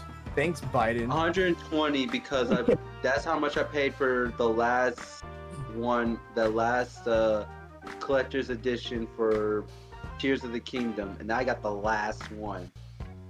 My copy of Tears of the Kingdom was free. Lucky. My buddy just happened to have a spare copy, and he was like, "Hey, thanks for getting me Bayonetta." Dang, lucky. I mean, to be fair, I got like when I was in college, when Breath of the Wild just came out, when like the day the Switch was released in Breath of the Wild, I got the store copy, not the store copy, but the display copy of Breath of the Wild, of the display case of Breath of the Wild. I was like, yo, my friend was in disbelief that day when he saw that. It was like, brother, you got that. It's still wild that you can, like, Amazon still has one PS4 copy of Sonic Mania left in stock. One. Well, yeah. It's 170 bucks. This Dreamcast statue is fucking sick, though. Yeah, like I said, I would pay 150 tops for that. Yeah. If I could trust limited run games. 250, you're in the same realm as those like other statues that they put out. Like there was that other Sonic and Shadow statue that they put out that was like really cool looking too. I'm gonna try to see if I can find it. That I think was like it was more expensive, but not much more. Yeah, this one. We'll just like post like a screenshot of it in the Sonic channel. But this one was really fucking cool. Oh, that's sick. Yeah. No, that is well. The title, thing said fire. Well, I was about to say that's fire, but never mind. I can't even say that now. Yeah, S-Fire is the brand or whatever, the people that made it. I'm not really Yeah, I sure. can't even say that's fire. I'm like that's really cool. Yo. Yeah, this Okay, is like so this is sick, but it's really expensive. I think it's like 400, but like still like I mean if you're spending 250, not too much more, honestly. You get something that honestly is way more visually interesting than the other one. Honestly, I can't think of spending anything. I can't think of any game or any game collection I can that's anything less than $120. That's more than $120. I just Shit's expensive now. yeah, I will not say for a single game in its collection. This is sick though. Like, if this was the one that was in the collection, honestly, I think it would be way more worth it. I like the Dreamcast. Not really sure exactly why it's like the centerpiece here. I guess Sonic Adventure 2 was originally on the Dreamcast, but most of the levels don't take place from Dreamcast games, but it's neither here nor there. This looks cool though. That's some real shit. And the soap shoes. sure, but like if you look at the collector's edition box, you realize how little you're actually getting. Because they're showing 5 copies of the game right there, depending on the platform you're getting. They show the copy of the. You're looking at the art book, both open and closed. You have your steel book, which is cool, and you have your fucking your soundtrack CD. But they're showing a lot of duplicates of it just to kind of get all the angles, and it kind of makes it look like you're getting more than you really are. Yeah, I get when I get this collector's edition, throwing the box away, throwing the steelbook away, I'm just gonna put in the Dreamcast jewel case. That's gonna be my fucking my case for this. So that's kind of just like, and I'm thinking back at other Nintendo special editions that come with a statue. Or I say that, but like, I remember paying like $120 for Bravely Default special edition. Mind you, the statue for that was fucking ugly. But like, it was also the value starts to come into question. The value, yeah, that's why I'm like, $250 for a company that I can't trust. Yeah, which I'm sure Sega would get on their asses if they didn't actually produce it. Oh, sorry, Ronald. July next year, not June. Brother. So we all taking our copies of Sonic X Shadow Generations to Evo? Oh my gosh, we can. If I can go to Evo, next year, it will have to depend. Because we're going back. Because we're doing a second annual. We're doing the family reunion, and it's going to be the second annual family reunion. We can set the shipment address to Evan's place in Vegas and get it while we're at freaking. No, you have to send it to fucking. You have to send it to Detroit. You're gonna have to send it to Detroit. Oh god! Just make it out to the Las Vegas Convention Center. Send it to the convention center. Well, I mean, I'm sure I'll make it, and I'm sure because like the reunion starts after Evo. It's what the 1st to 3rd of August, right? So I might make it.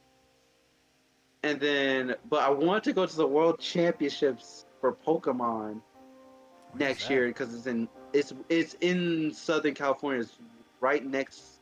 It's in Anaheim. Well, technically, I call it. Yeah, Anaheim. Like, it's right where I was born. So it's like. Oh wait, I think Michael might be going to that actually. I might go to that. If not, I might just go ahead and wait till next year, till the year after. Yeah, till the year after next. Yeah. I feel bad for the poor UPS guy who's trying to deliver this looking for an MM holy order in the midst of like 10,000 people. Gonna need to give some delivery directions, my guy. I mean, I give you delivery directions, but He's at the Phantom Break Gramia stations. What the fuck is that? What? Right. Alrighty. Any closing thoughts? I think I'm gonna go ahead and wrap it up here. It looks like a gig. It looks like it's gonna be a good time. Not a day one buy for me, just because I have all these other games I want to finish playing. I'm pretty sure I'm gonna finally finish A Hat in Time, like I started at the last PDX night I went to. Oh dang. Yeah, I have not touched it since. Dang. And that was back in April? Yeah, that was. Yeah, this game's coming out at a pretty stacked time of the year. There's a lot of games coming out in October. Holiday season, basically, or the start of. I'm surprised they didn't try to like push it out to come out holiday season. Yo, can we make it? Well, it basically is. It's the end of October. It's essentially November. Yeah, well, I mean their usual stuff of like Black Friday, Christmas. Well, it would come in before Black Friday. I think this is a perfect time, especially with the Sonic movie coming out in December. So I think Also, rest in peace, Black Friday. Good. I fucking work retail. Good, that shit's dead. Honestly, I'm looking forward to going ahead and finally gets to rest. Honestly, for closing thoughts for Sonic Shadow Generations, looking forward to Cohen saying this game is good, and then looking back in this podcast and saying this was a hell of a hot take when it came to Sonic Generations. So send me your shipping address. A PS3 with Sonic 06 is on the way. Please don't send this man a PS3. Wait, you're actually doing that? Hold on. I was. God. I'd rather him pirate it. Actually, joke. You might That as was well- a you know joke. what? Just I would kidding. You know what? Thanks, B-boy. Thanks for telling me to pirate stuff. That was a joke. Don't send the. No. Because like I was there, was taking it literally. I'm gonna take it literally for you as well. Oh my If they god. piracy, Nintendo will come after us. We're talking about Sega and Nintendo's still gonna come after us. Exactly. That's how they get down, honestly. Nintendo's gonna go after B-boy. I didn't do nothing. I legally own everything that I have. What's Nintendo gonna do? You kind of sputtered off there. I don't think that's You true. hesitated right there. You might wanna say that with more confidence right there. Every Yeah, Sonic like- game I own legally. Let's put it that way. I own like 3 Sonic games. The rest of them are fully pirated. That's great. I have actually. What Sonic games do I? Yeah, I have. The only Sonic 06 I would play was probably Project 06. So I played that. Then That is look a out. mod. Yeah, let's play the mod first. No, I'm gonna play the mod first, then play 06 originally, and then I'm gonna be like. Wait, why would you play the mod first before the original game? Because my cousin has it, so. He's gonna go Okay. backwards. Yeah, Yeah. I'm gonna go backwards. I'm actually gonna go backwards. Stop playing with your cousin. There's some bad fucking juju being rubbed off on you. Like, come on. Like, Alright. such a downgrade to go back. Be like, what the fuck is this ball puzzle? I don't know. He's gonna play and be like, "Oh dang, that was kind of cool. Let me go play the worst version of this." Yeah, that's yeah. Yeah, like the worst version. Be like, oh, this game is trash. Oh, this game. You're supposed Nah, to but, play the bad thing first, and then you can enjoy the other thing. Well, to be fair, Why does he have to play the bad thing first? Just let him play the good thing and not have to worry about. Actually, the bad yeah, thing. you could just not play the bad thing. well, I mean, I know Project 06 is not going to have this. Do I really care about the story mode of Sonic 06? Well, yes, because you don't have the hub world and you don't get the silly guy that goes, Hey. That's in the Yeah, pigeon. you know what? Yeah, maybe I'll just stick with playing. Nah, do I go through that rabbit hole? Oh my god. You know what? I'll just play Project 06 I'm not and then playing play Sonic Dangan. Unleashed, and then play Sonic Unleashed. And then play Generations. So I can say, come back to like this is a hot take. Well, I'm glad you mentioned a hot take. Hey, well, we're about to wrap up, but if we were to try to recap the last 3 hours, nuclear. We are. Nuclear. Ross said he likes Sonic 06. Wow. I like Sonic 06, but I don't recognize it as a good game. No, yeah, we were making a distinction between a fun bad time and just a nothing burger time, which partially summed up our thoughts on the Knuckles show. It's kind of whatever. We are praying that with Shadow Generations, they deliver, they don't fumble on the controls, and hopefully they make the experience worth the value. Again, you can debate price-wise whether or not it's understandable, but that's why I won't fault anyone for not getting that game day one. I'm probably going to get it day one because I'm just going to be impatient. But